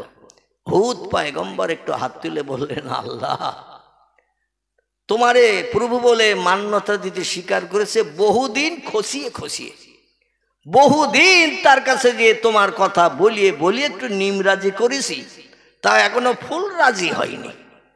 ফুল রাজি ওই দিন হবে, আমার কষ্ট পরিশ্রমের লাঘব হবে, মুখে আমার হাসি ফুটবে, যেদিন ফেরাউনের জবানে প্রচারিত হবে লা ইলাহা ইল্লাল্লাহু হুদ নবী আল্লাহ। জোরে বলুন একটু সুবহানাল্লাহ। আমার ভাইরা,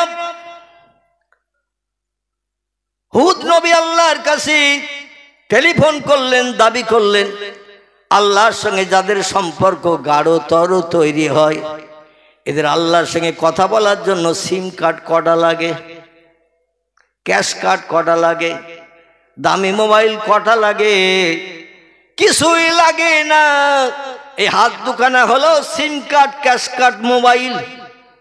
এই হাত দুখানা উঁচু করি আমার মাহবুদের দরবারে তুলে ধরে যদি একটাবার কিছু দাবি করে, পৃথিবীতে দুটি দলের মানুষ আল্লাহর আপন বান্দা বনেছে। কটি দল? দুটি দলের মানুষ এই পৃথিবীতে আল্লাহর আপন বান্দা বনেছে। একটি দলের নাম হলো নবী আম্বিয়ার দল, একটি দলের নাম হলো অলি আউলিয়ার দল।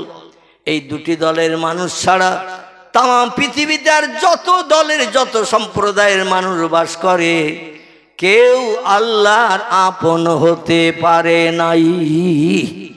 জোরে বলুন একটু মারহাবা। আচ্ছা, কথাটা কার কার বিশ্বাস হয়েছে একটু হাত তোলেন তো দেখি। আমি জানি সবার বিশ্বাস হবে না। বলে হুজুর আমাদের মসজিদে ইমাম 5 ওয়াক্ত নামাজ পড়ায়, মাথায় টুপি দিয়ে, মুখে দাড়ি রেখে, লম্বা জামা গায়ে দিয়ে চলে, বাজারে বাজার করে, কটু কথায় কাউরে গালি দেয় না, কারণ আমি বাজে মন্তব্য করে না, খুব ভালো লোক। এ আপনাদের এলাকার একজন ভালো প্রভাবশালী ইমাম সাহেব আছেন, নাম তার আলহাজ মাওলানা আব্দুল গফফার সাহেব, আছে না? মোটামুটি আমার সঙ্গে তার সম্পর্ক খুব নিবিড় সম্পর্ক। আপনারাও তারে ভালোবাসেন না, বাসেন না? এখন এই ইমাম কি আল্লাহর আপন হয়েছে? আমি দেখতে দেখতে 1985 সাল থেকে নিয়ে বর্তমান 2025, আপনাদের পার্শ্ববর্তী খিদিরপুর গ্রাম আছে তালপুকুরের পাশে, আমি ইমামতি করছি ওই গ্রামের মসজিদে 40 বছর। ক বছর বললাম? 40। 1985 থেকে 2025 ক বছর হলো? 40 বছর। তাই বলে কি আমি আল্লাহর আপন হয়েছি? খোদার কসম, কোন আলেম আল্লাহর আপন হয়নি, কোন মুফতি আল্লাহর আপন হয়নি, কোন কারি আল্লাহর আপন হয়নি, কোন হাফেজ আল্লাহর আপন হয়নি। আমার ভাইরা, কোন ইমাম আল্লাহর আপন হয়নি, কোন মুয়াজ্জিন আল্লাহর আপন হয়নি, কোন মুক্তাদি যারা 5 ওয়াক্ত আযান শুনে জামাতে নামাজ পড়ে, এরা আল্লাহর আপন হতে পারেনি। দুটি দলের মানুষ আল্লাহর আপন হয়েছে। খুব ভালো করে শোনেন, তথ্য শেষে পরিবেশন করব, ইনশাল্লাহ মগজ সাফ হয়ে যাবে। এখন হাত তুলবেন না, তোলার সময় আসেনি, একটু চিন্তা ভাবনা করেই তো হাত তুলতে হয়, ঠিক কি না? আমার ভাইরা ভালো করে তথ্যটা শোনেন। কোন আলেম আল্লাহর আপন হয়নি, কোন হাফেজ আল্লাহর আপন হয়নি, কোন কারি আল্লাহর আপন হয়নি, এমন কোন মুফতি আল্লাহর আপন হয়নি, কোন মসজিদের ইমাম আল্লাহর আপন হতে পারেনি। মসজিদের মুয়াজ্জিন 5 ওয়াক্ত আযান দেয়, সেও আল্লাহর আপন হতে পারেনি। ইমামের পিছনে ইক্তেদা করে 5 ওয়াক্ত নামাজ পড়ে যারা, তারাও আল্লাহর আপন হতে পারেনি। এছাড়া চাষি, তাঁতি, কামার, কুমোর, সুতোর, ধোপা, নাপিত, ডাক্তার, কবিরাজ, হাকিম, জজ, উকিল, ব্যারিস্টার, মাস্টার, দর্জি থেকে শুরু করে, আপনাদের এখানে গোশ বিক্রি হয় না, এদের বাদ দেবো নাকি? ও গোশালারাও পর্যন্ত ওই দলের ভিতরে ঢুকে গেছে। দোকানে যারা দোকানদারি করছে মার্কেটে বাজারে, ওদের কি বাদ দেওয়া যাবে? ওরা তো মাল 1 কেজি চাইলে 98, অন্তত 998 গ্রাম দেওয়ার চেষ্টা করবে। একটু টেনে ধরিয়ে, পাল্টা নিচে টেনে ধরিয়ে খরিদ্দারের চোখে দেখাবে অনেকটা টান দিছি। এ ঠিক বললাম না ভুল বললাম? অনেকটা টান দিছি। কিন্তু আসলে বাড়ি যেয়ে মাপ করে দেখবেন 2-5 গ্রাম কম পাবেন, ঠিক কি না? তাহলে এই দোকানদারেরা আল্লাহর আপন হতে পারবে? কেউ নয়, কেউ নয়। আল্লাহর আপন হয়েছে দুটি দল। একটি দলের নাম নবী আম্বিয়া, আর একটি দলের নাম আল্লাহ কোরআনে কোট করে দিয়েছেন, আলা ইন্না আউলিয়া আল্লাহে লা খাউফুন আলাইহিম ওয়ালা হুম ইয়াহজানুন।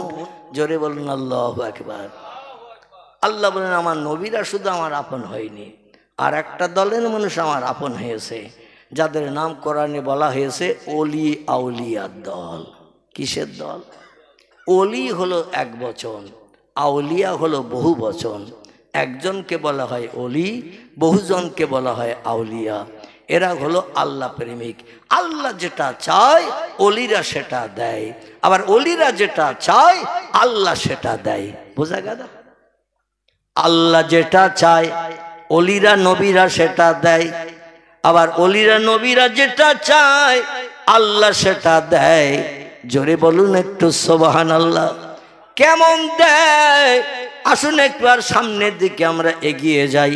মোহব্বত একটু দরুদ শরীফ। আল্লাহুম্মা সাল্লি আলা মাওলানা ওয়া আলা আলি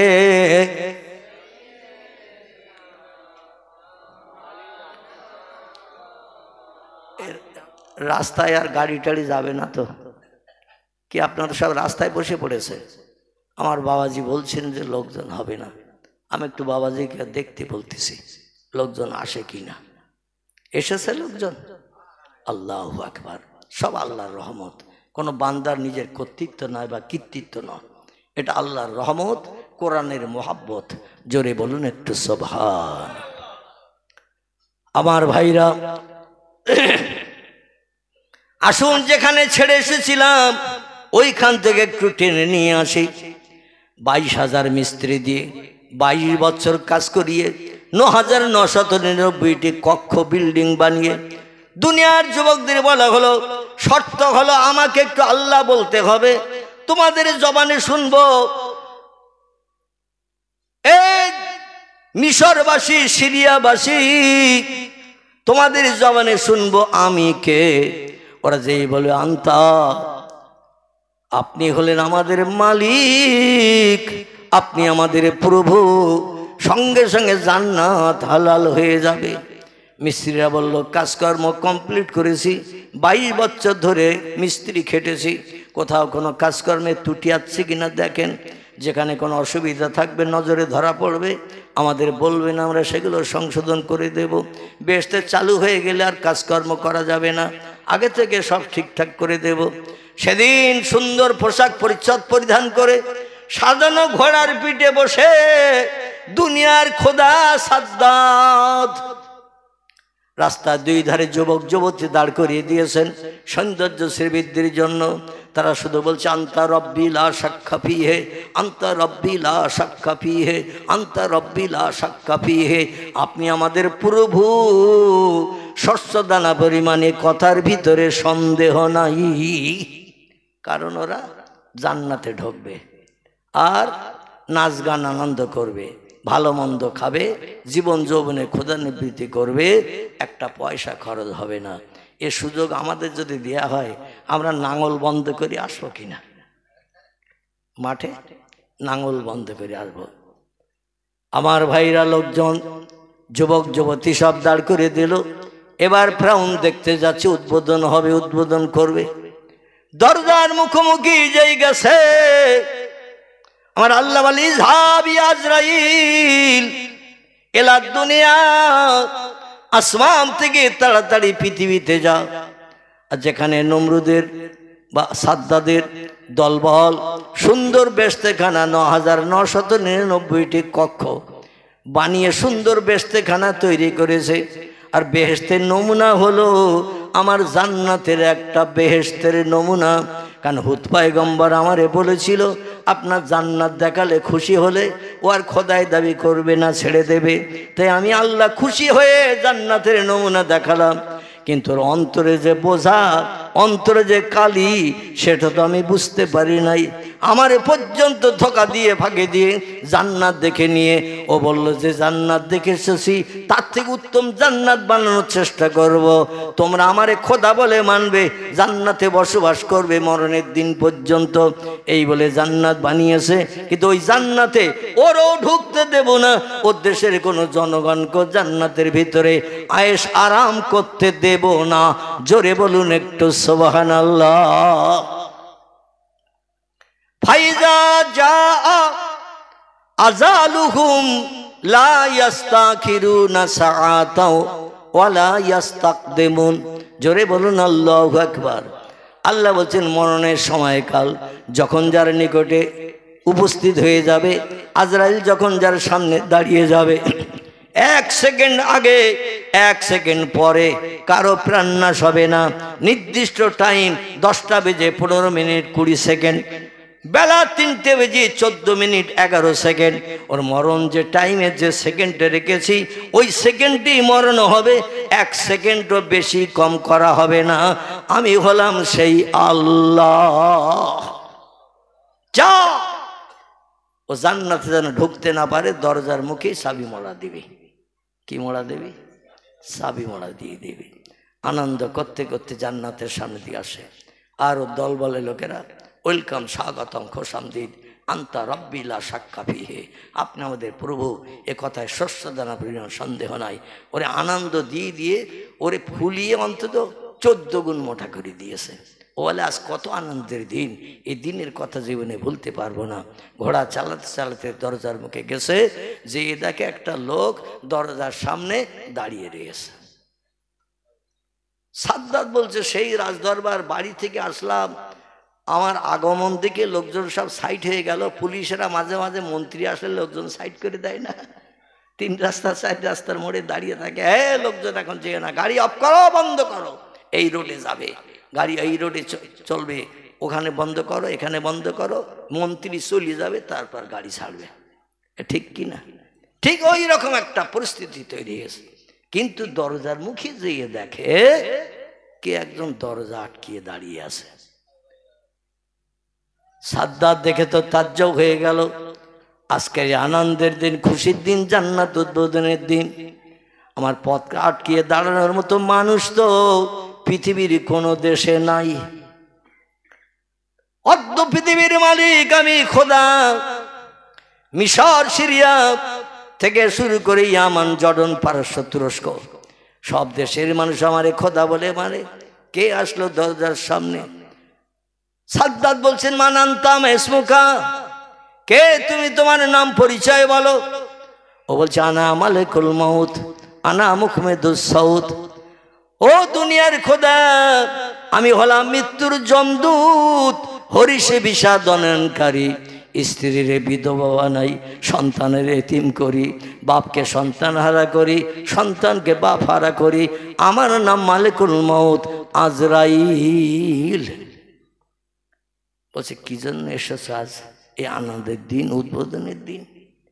বলছে, আপনার চাবি মোড়া দেয়া হবে তাই। বলছে, কখন? বলছে, এই দরজার মুখে। বলে, এত লক্ষ লক্ষ কোটি কোটি টাকা খরচ করলাম, 22,000 মিস্ত্রি রোজ জনের দাম দিলাম, 22 বছর ধরে কাজ করালাম, আমি একটু জান্নাতের ভেতরটা দেখতে পারবো না? বলছে, আল্লাহর হুকুম নাই। জোরে বলুন সুবহান। আচ্ছা, যারা বাদশা হয় এদের একটু মন গরম গরম থাকে কিনা? একটু মন গরম গরম থাকে পাওয়ারের খাতিরে। আল্লাহ বলছেন, অহংকার গর্ব করিও না, কারণ অহংকারের চাদর থাকবে কেবল আমি আল্লাহ আমার গায়ে। কার গায়ে? আল্লাহ বলছেন, অহংকারের চাদর থাকবে কেবল আমার গায়ে। এই চাদর অন্য কারো গায়ে মানায় না। কথাটা ঠিক না ভুল? অহংকারের চাদর কারো গায়ে মানাবে না, এ চাদর থাকবে কেবল আমার গায়ে। আমি অহংকার করলে সেটা নস্যাৎ করতে কেউ পারবে না। কিন্তু আর যত কেউ আছে, আর যে কেউ আছে আমার কাছে অহংকার করে জয়ী হতে কেউ পারবে না। আজরাইল বললেন, আমি আল্লাহর ফেরেশতা। আল্লাহ ফেরেশতাদের 2 ধাসে 2 দলে বানিয়েছেন। কথা বললাম, আল্লাহ ফেরেশতাদের 2 দলে বানিয়েছেন। শুনেছেন কারো কাছে এরকম তত্ত্বটা? শুনেছেন? আপনারা জানেন ফেরেশতারা সব এক, ঠিক কি না? কিন্তু কোরআন বলছে, ওয়া মালাইকাতুন গিলাজুন শিদাদুন লা ইয়াসুনাল্লাহা মা আমারাহুম ওয়া ইয়াফআলুনা মা ইউমারুন। জোরে বলুন একটু আল্লাহু আকবার। আল্লাহ বলছেন, ফেরেশতাদের আমি বানিয়েছি 2টি ধাসে। কটা? 2টি ধাসে বানিয়েছি। একদল ফেরেশতা বানিয়েছি নরম করিয়ে। কি করে? নরম করিয়ে। আর একদল ফেরেশতা বানিয়েছি কড়া গরম করিয়ে। বোঝা গেল? একদল বানিয়েছি কড়া গরম করে, আর একদল ফেরেশতা বানিয়েছি নরম করে। আচ্ছা বলুন তো জিবরিল নরম না গরম? একটু জিজ্ঞাসা করলাম। আচ্ছা ভুল হলো, আমি তো আগে বলেছি উত্তর দেবেন। আমার মনে হচ্ছে রমজান মাস আপনাদের মুরারিশা থেকে এখনো যায়নি। কি যায়নি? রমজান মাস মুরারিশা থেকে এখনো যায়নি। রমজানের শেষ দশক চলছে, ঈদুল ফিতরের নামাজ এখনো হয়নি মনে হয়। মানে আপনাদের চেহারার দিকে তাকিয়ে যেন এরকম ধারণা হচ্ছে আমার, মানে আপনারা রমজানের শেষ দশকের এতেকাফের নিয়েতে এখনো রয়েছেন মনে হচ্ছে।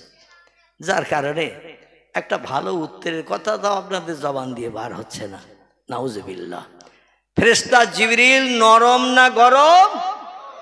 আল্লাহু আকবার। এইটাই চাচ্ছিলাম আমি। সত্য হোক মিথ্যা হোক উত্তর দিতে হবে, তাহলে জজবা তৈরি হবে। আর জজবা তৈরি হলে আল্লাহর রহমতের সমস্ত দরজা এই মজলিসে খুলে দেয়া হবে। আল্লাহ কোরআনই কোট করেছেন, ফায়জা আজা ফায়জা জা আজালুহুম লা ইস্তাকিরুনা সাআতাও ওয়ালা ইস্তাকদিমুন। আল্লাহ বলছেন মরণের সময়কাল যার জন্য যেটা নির্দিষ্ট করে রেখেছে, 1 সেকেন্ড আগে 1 সেকেন্ড পরে কারো মরণ হবে না। কিন্তু ফায়জা কুরিয়াল কোরআনু ফাস্তামিউ লাহু ওয়ানসিতু লাআল্লাকুম তুরহামুন। আল্লাহ কোরআনে তত্ত্ব কোট করে বলছেন, যেখানে আমার কোরআনের তেলাওয়াত হয়, পয়গম্বর মুহাম্মদ রাসূলুল্লাহ জবানি হাদিস শরীফ যেখানে পড়া হয়, ফাস্তামিউ লাহু, একাগ্র চিত্রে মনোনিবেশ সহকারে তোমরা কোরআন হাদিসের কথা শুনতে থাকো। কারণ লাআল্লাকুম তুরহামুন, ওই মজলিসে আমি আল্লাহ আমার রহমতের সমস্ত দরজা খুলে দিয়ে যারা বসে থাকে তাদের উপরে রহমত বর্ষণ করে থাকি। নারায়ে তাকবীর। তাহলে কোরআনের কথা মোতাবেক আমরা রহমত পাচ্ছি না পাচ্ছি না? পাচ্ছি। এই জন্য বক্তা শ্রোতার কথার বিনিময় করলে রহমত থেকে আমরা কেউ বঞ্চিত হব না ইনশাল্লাহ। ফেরেশতা জিবরিল হলো নরম, মিকাইল নরম, ইসরাফিল নরম। আমার ভাইরা, আল্লাহ এদের নরম করে বানিয়েছেন। গরম ফেরেশতা দুটো একটা বলবো কি বলবো না বাদ থাকবে? কেউ তো বললেন না যে সামনের দিনে এসে হুজুর বলে দেবেন ওই কটা, তাহলে আবার একদিন আসার সুযোগ হতে বোধহয়। মুরারিশার লোক খুব চালাক, এরা একই দিনে সব শুনে নেবে। একটি গরম ফেরেশতার নাম বলি, হযরতে মালিক। কি নাম বললাম? জাহান্নামের দরওয়ান। কোন ব্যক্তির কান্না চিল্লানো ছটফটানি দেখে, হাউ হাউ হাউ হাউ দেখে কোনদিন তার একটু বাইরে 2 মিনিটের জন্য বার করে দেবে না। এর মনটা বড় গরম। আর একজন দুজন গরম আছে, একজনের নাম মুনকির, একজনের নাম নকির।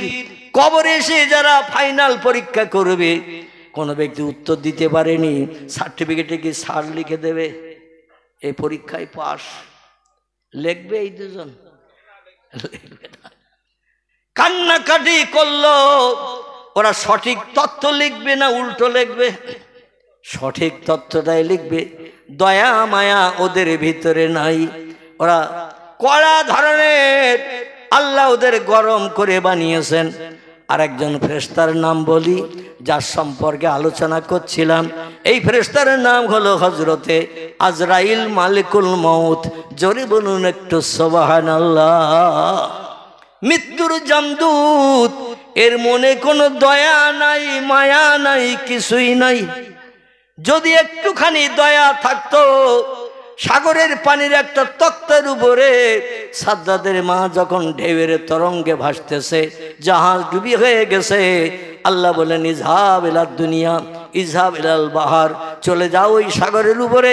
আজরাইল যে দেখো একটা নারী জাতি, জাহাজের সব যাত্রী মারা গেছে, একটা যাত্রী জাহাজের জানলা দিয়ে বাইরে বেরিয়ে একটা তক্তার উপরে ভাসতেছে। একবার ঢেউ আসে, তক্তা তলিয়ে যায়, ঢেউ পেরিয়ে যায়, তক্তা ভেসে যায়। ওই তক্তায় একটা নারী কেবল বাঁচা আছে। এখন বর্তমান সময় তার প্রসব বেদনা শুরু হয়ে গেছে। প্রসব বেদনায় কষ্ট পাচ্ছে, ছটফট করছে, কিন্তু আর সাহায্য করার কেউ নাই নাই নাই। রে আজরাইল, ওই বাচ্চাটা যেই প্রসব হবে আমার কুদরতি কোন শব্দের মাধ্যম দিয়ে, সঙ্গে সঙ্গে বাচ্চাদের তক্তার উপরে রেখে ওর মার দেহ থেকে প্রাণটা বার করে নিয়ে আসবে। সাদ্দাত বলে এই ঘটনা, এই হুকুম আল্লাহ আমার উপরে যখন করলো, আমি এই দৃশ্য দেখে সাগরের মাঝখানে তক্তার উপরে ঢেউয়ের তরঙ্গে তক্তাটা এপাশ ওপাশ করছে, মাঝে মাঝে ঢেউয়ের তলায় তলিয়ে যাচ্ছে, আবার ঢেউ সরে গেলে ভেসে উঠছে। দীঘার সমুদ্র সৈকতে যাবেন, এই বাস্তব দৃশ্যটা দেখার সুযোগ পাবেন। আমার ভাইরা, আল্লাহ বললেন যা, বাচ্চা যেই প্রসব হয়ে যাবে ওর মার দেহ থেকে প্রাণটা বার করে নিয়ে আসবে। আজরাইল বলে আল্লাহ, এ দায়িত্ব আমার কাঁধে কেন দিয়েছেন? আমি এত মানুষের প্রাণ নাশ করেছি, আমার মনে কোনো দয়া মায়া আসেনি, কিন্তু আজকের এই দৃশ্য দেখে প্রাণ নাশ করতে যে আমার চোখ দিয়ে টপ টপ টপ টপ করে পানি পড়ছে। আমি কেমন নিষ্ঠুর! এই সাগরের মাঝে তক্তার উপরে সদ্যজাতা জন্ম নেওয়া বাচ্চা, তার অভিভাবক আহাবালার যিনি ছিলেন সে হলো তার মা। মার প্রাণ নাশ করালে বাচ্চাটারে কে দেখবে? আল্লাহ বাচ্চাটার দেখভাল কে করবে? আল্লাহ বলেন আল্লাহু আলিমুন বিজাতিস সুদূর, তোমরা যা জানো না আমি তা জানি, আমি তাদের অন্তরের গোপন খবর রাখি। সাদ্দাত বলে আল্লাহ ও বাচ্চা বাঁচবে। এই আজরাইল বলছে আল্লাহ ও বাচ্চা বাঁচবে। আল্লাহ বললেন না মহা, শুধু বাঁচবে না, ওই বাচ্চার বাপ নাই, মা নাই, ভাই নাই, বোন নাই, আপনজন কেউ নাই, অনাথ এতিম। ওই বাচ্চাটার আমি দেশের বাদশা বানিয়ে দেব। লক্ষ্য রেখো দিকে, তুমি বলছো ওর সব হারা করে দিয়ে দিলাম, প্রাণনাশ করতে তোমার কষ্ট হচ্ছে, আমি ওরে একদিন এই অনাথ এতিম বাচ্চা, যার আহাবলা দুঃখ দেখার কেউ নাই, পাশে দাঁড়ানোর কেউ নাই, সান্ত্বনা দেওয়ার কেউ নাই, কান্না বন্ধ করার কেউ নাই, স্তনে দুধ দেওয়ার কেউ নাই, আমি আল্লাহ তারে পলে পলে তিলে তিলে এই দেশে বাস করিয়ে তারে বাদশা বানিয়ে দেব। আল্লাহ পারে না? পারে না? সাদ্দাত সম্পর্কে এই তথ্য যখন আল্লাহ আজরাইলকে দিলেন, আজরাইল বলছে ইয়া রব্বি, আয় আল্লাহ, এটাই তোমার কুদরতি ক্ষমতা। আল্লাহ বলেন শুধু কুদরতি ক্ষমতা না, ওই সাদ্দাতকে আবার তোর দিয়েই, তোর হাত দিয়ে প্রাণনাশ করিয়ে দুনিয়া থেকে আমার শত্রুকে নিপাত করে দেব। জোরে বলুন একটু সুবহান। সাদ্দাত ডেকে বলছে ভাই, তুমি যখন মালিকুল মৌত, প্রাণনাশকারী ফেরেশতা, আর তোমার হাতে বিশাল পাওয়ার, তোমারে কেউ বশ করতে পারবে না সে আমি জানি, তো আমি একটা অনুরোধ রাখছি, তোমার কাছে দাবি রাখছি, তুমি একটু এক পাশে সরে যাও, আমি একটু চক্কর দিয়ে ঘোড়ার পিঠে ঘুরে দেখি আসি, তারপরে যেটা ভালো বুঝো করো। আজরাইল বললেন লা ইয়াখি, ওটাও হবে না, কারণ ওয়ায়াফআলুনা মা ইউমারুন। জোরে বলুন আল্লাহু আকবার। ফেরেশতারা বলছে আল্লাহ যেটা বলে আমরা সেটা করি, আল্লাহ যেটা নিষেধ করে সেটা মানি, আল্লাহর হুকুম ছাড়া আমরা বাড়তি কোনো কাজ করি না। জোরে বলুন সুবহানাল্লাহ। আমরা আল্লাহর হুকুম নির্দেশ মেনে চলি, আল্লাহ যেটা বলে দিয়েছেন সেটা হবে। তোমার জান্নাতের ভিতরে ঘোরারও সময় দেওয়া যাবে না। সাদ্দাত বলল তবে রে, আমি বানিয়েছি জান্নাত, টাকা পয়সা খরচ করেছি আমি, হুর গেলেমান স্বরূপ যুবতী সুন্দর পোশাক পরিচ্ছদ পরিয়ে দাঁড় করিয়ে বেহেশতের দরজার রাস্তায় দাঁড় করিয়েছি আমি, আর আমি একটু দেখবো, উদ্বোধন করব, তারপরে যা পারো করো, তাও বললাম শুনবে না। ঘোড়ারে পাশায় বাড়ি লাগিয়ে বলছে যা, সামনে দরজা আটকে দাঁড়িয়ে আছে, ওরে ফেলিয়ে ঘাড়ের উপর দিয়ে ভিতরে চলে যা। এ ঘোড়া, সামনে দরজা আটকে যে দাঁড়িয়ে আছে ওর ঘাড়ের উপর দিয়ে ফেলিয়ে দবিয়ে চলে যা। আচ্ছা ঘোড়ার পক্ষে সম্ভব? আমরা যারা চিনতে পারি না, চতুষ্পাদ জন্তু তাদের চিনতে পারে না, পারে না, তারা বেশি চিনতে পারে। ঘোড়া যে চায় না, জোর করে পাশায় বাড়ি দিয়ে যেই আজরাইলকে ঠেলে ফেলি দিয়ে ভিতরে ঢোকার চিন্তা নিলেন, আজরাইল আলাইহিস সালাম শুধু একটু চাবি মোড়া দিয়ে দিলেন।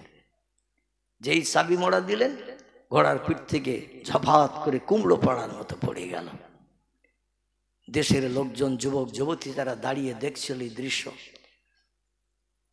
বলে সর্বনাশ কি হলো আমাদের খোদার, দৌড়া চল দরজার মুখে চল। কেউ বলছে আসলে সুন্দর দৃশ্য দর্শন করে বাদশাহ খোদা সাদ্দাদা ঠিক থাকতে পারেনি, এত দর্শনে এত সুন্দর জান্নাত হবে এটা কল্পনা করে পারেনি, তাই মনে হচ্ছে বেহুশ হয়ে পড়ে গেছে। এসে পরীক্ষা নিরীক্ষা করছে, যখন কোনো মানুষ মারা গেছে কি বেশি আছে, প্রথম নম্বর সিনটা হলো নাকের কাছে হাত দিয়ে দেখবেন, নিঃশ্বাস ফেললে একটা গরম হাওয়া বার হয়, এটা মারা গেছে কি বেশি আছে পরীক্ষা করার নমুনা।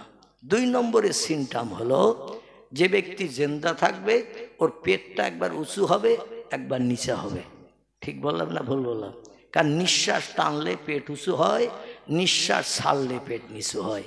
যে লোকটা নিঃশ্বাস টানবে না নিঃশ্বাস ছাড়বে না পেট একই মডেলে থাকবে, ওর ওঠা নামা করবে না। ওরা পরীক্ষা নিয়ে তখন তো স্ট্যাথোস্কোপ তৈরি হয়নি, এই কানে দিয়ে যে মেশিন বুকে লাগায় না, ডাক্তারে লাগিয়ে বলছে ডেথ, তোমাদের রুগী আর বেঁচে নাই। এই মেশিনটা ধরিয়ে দেয় দেহের ভিতরে জান আছে কিনা, হার্ট সচল আছে কিনা। সেই যুগে তো এরকম মেশিন পাত্র ছিল না, তো পরীক্ষা নিরীক্ষা করা হতো। পরীক্ষায় দেখা গেল সব ফেল, লোকজন ধরাধরি করে বাইরে বার করে নিয়ে আসলো, দেখা গেল সাদ্দাদ দুনিয়ার মোহমায়া ছেড়ে চলে গেল। আল্লাহ বলছে ইন্নাল্লাহা লা ইউহিব্বু মান কানা মুখতালান ফাকুর, অভিমানী অহংকারীর অহংকারকে আমি আল্লাহ এক বিন্দু পছন্দ করি না। আমার কেবল অহংকারের চাদর গায়ে থাকবে, এ চাদর আর কারো গায়ে মানায় না। জোরে বলুন একটু সুবহানাল্লাহ। বিদায় করে দিয়ে দিল। দুনিয়ার খোদা একটু নজরে উদ্বোধন করে দেখার সুযোগ পাইনি। জোরে বলুন একটু আমিন। আসুন এবার আমি কোরআনের আয়াতের দিকে নিয়ে যাব। আপনারা অধৈর্য হচ্ছেন না তো? যদি অধৈর্য হন তাহলে শেষ করে দেব, কারণ দেখতে দেখতে 12:15 বেজে এসেছে। মোহব্বত একটু কলেমারে জিকির লা ইলাহা ইল্লাল্লাহ লা ইলাহা লা ইলাহা ইল্লাল্লাহু মুহাম্মাদুর রাসূলুল্লাহ। আল্লাহ বলছেন, ও দুনিয়ার উচ্চ শিক্ষিত দামি দামি পণ্ডিতেরা, তোমরা শোনো, আমার কোরআনে 3টে জিনিসের তত্ত্ব পরিবেশন করলাম সূরা বাকারার শেষের দিকে, আর সময় দিলাম পশ্চিম দিকে সূর্য ওঠা পর্যন্ত। কত পর্যন্ত? পশ্চিম দিকে যতদিন সূর্য না উঠবে ততদিন পর্যন্ত তোমাদের সময় দিলাম আমার পাওয়ারের সমতুল্য হতে। যদি তোমরা আমার পাওয়ারের সমতুল্য হতে পারো তাহলে খোদাই দাবি ভাগাভাগি করে নেব। তোমরাও খোদা আমিও খোদা, তোমাদেরও শক্তি আমার শক্তি সেম সেম সমান। অল্প সময় দিলাম না, হয়তো সময়ে কুলাতে পারবে না, এজন্য আমি লম্বা সময় দিলাম। যতদিন দুনিয়া ধ্বংস না হবে, পশ্চিম দিকে সূর্যোদয় না হবে, পূর্ব দিকে সূর্য অস্তমিত না হবে, ততদিন পর্যন্ত সময় দিলাম। আমার কোরআনে 114টি চ্যাপ্টার সূরা অধ্যায় দিয়েছে, কোরআনে 6663টি সেন্টেন্স বা আয়াত দিয়েছে, 3,44,740টি হরফ বর্ণমালা অক্ষর দিয়ে কোরআনকে কোড অফ কমপ্লিট করেছে।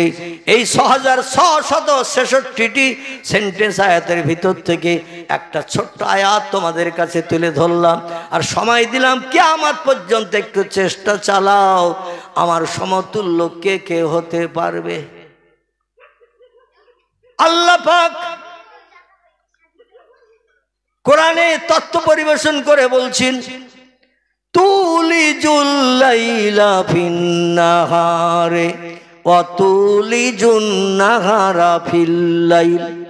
জোরে বলুন আল্লাহু আকবার। আল্লাহ বলছেন, আমি রাতের বেলা দিন বানাই আর দিনের বেলা রাত করি। রাতের বেলা দিন বানাই, দিনের বেলা রাত করি। কে আসো দুনিয়ার হোমরা চমরা, আমার মতো একটা দিন এই পরিবর্তন করিয়ে দেখাও, তাহলে বুঝবো তোমাদের ক্ষমতা আমার ক্ষমতা সেম সেম সমান। অতীতকাল থেকে নিয়ে বর্তমান কাল পর্যন্ত পৃথিবীর কোনো বিজ্ঞান, দার্শনিক, ইঞ্জিনিয়ার, ডাক্তার, মাস্টার, ভূতত্ত্ববিদ, রাষ্ট্রনেতা, রাষ্ট্রপতি কেউ কি পেরেছে এটা করতে? দিনের বেলা রাত করে দেখাতে, রাতের বেলা দিন করে দেখাতে পেরেছে কেউ? কিয়ামত পর্যন্ত পারবে? আল্লাহ যে সময় দিলেন কিয়ামত পর্যন্ত, ও পর্যন্ত চেষ্টা চালালো কি পারবে? এক কথা এই জন্য পারবে না, সূর্য মামার বাড়ির দেশের পাশে খালের ধারে নাই। বিজ্ঞানীদের কথা মোতাবেক সূর্য এই পৃথিবীর জমিন থেকে দূরে আছে 9,30,00,000 মাইল দূর। কত? 9,30,00,000 মাইল দূরে সূর্য আছে। তারপর আর একটা বাধা, পয়গম্বর বলছেন মেরাজের রজনীতে আমি যেদিন আসমান পরিভ্রমণ করে আমার আল্লাহর সঙ্গে দিদার করতে গিয়েছিলাম, সেদিন এক এক করে আসমান পরিবর্তন করতে করতে চতুর্থ আসমানে যেয়ে দেখি আল্লাহ চতুর্থ আকাশের গায়ে সূর্যকে সেট করে রেখে দিয়েছে। জোরে বলা যাবে না একটু? আর একটু জোরে বলা যাবে না? সূর্য কোথায় আছে? চতুর্থ আসমানের গায়ে। নবীর কথা মিথ্যা তো নাকি? নবী বলছেন আমি কোনো ভুয়া তথ্য দিই না, যেটা দেখি সেটা বলি। জোরে বলুন সুবহানাল্লাহ। আমি বাস্তবে দেখেছি জীবনে 53 বছর বয়সে, তারপরে এই তথ্যটা পরিবেশন করেছি যাতে কিয়ামত অবধি কোনো আন্ডা বাচ্চা আমার একটা তথ্য মিথ্যা ভুল প্রমাণ করতে না পারে। আমার ভাইরা, বিজ্ঞানীরা এক কথাই তো মেনে নিয়েছে বহুদূর ফাঁকা, তাই নীল মতন দেখায়, আকাশ বলতে কিচ্ছু নাই। আল্লাহ বলে পাগলের দল, কগেলাস খেয়েছিস তাই বল, একটু আকাশ পাড়ি দে, দেখ কিছু আছে কিনা। দুনিয়ায় যা আছে তার থেকে বেশি আসমান রেখেছি। জোরে বলুন একটু সুবহান। আমার ভাইরা, এখন বিজ্ঞানীরা কিয়ামত পর্যন্ত চেষ্টা চালায়। ওরা কি 4টে আসমান ভেদ করে সূর্য দেখতে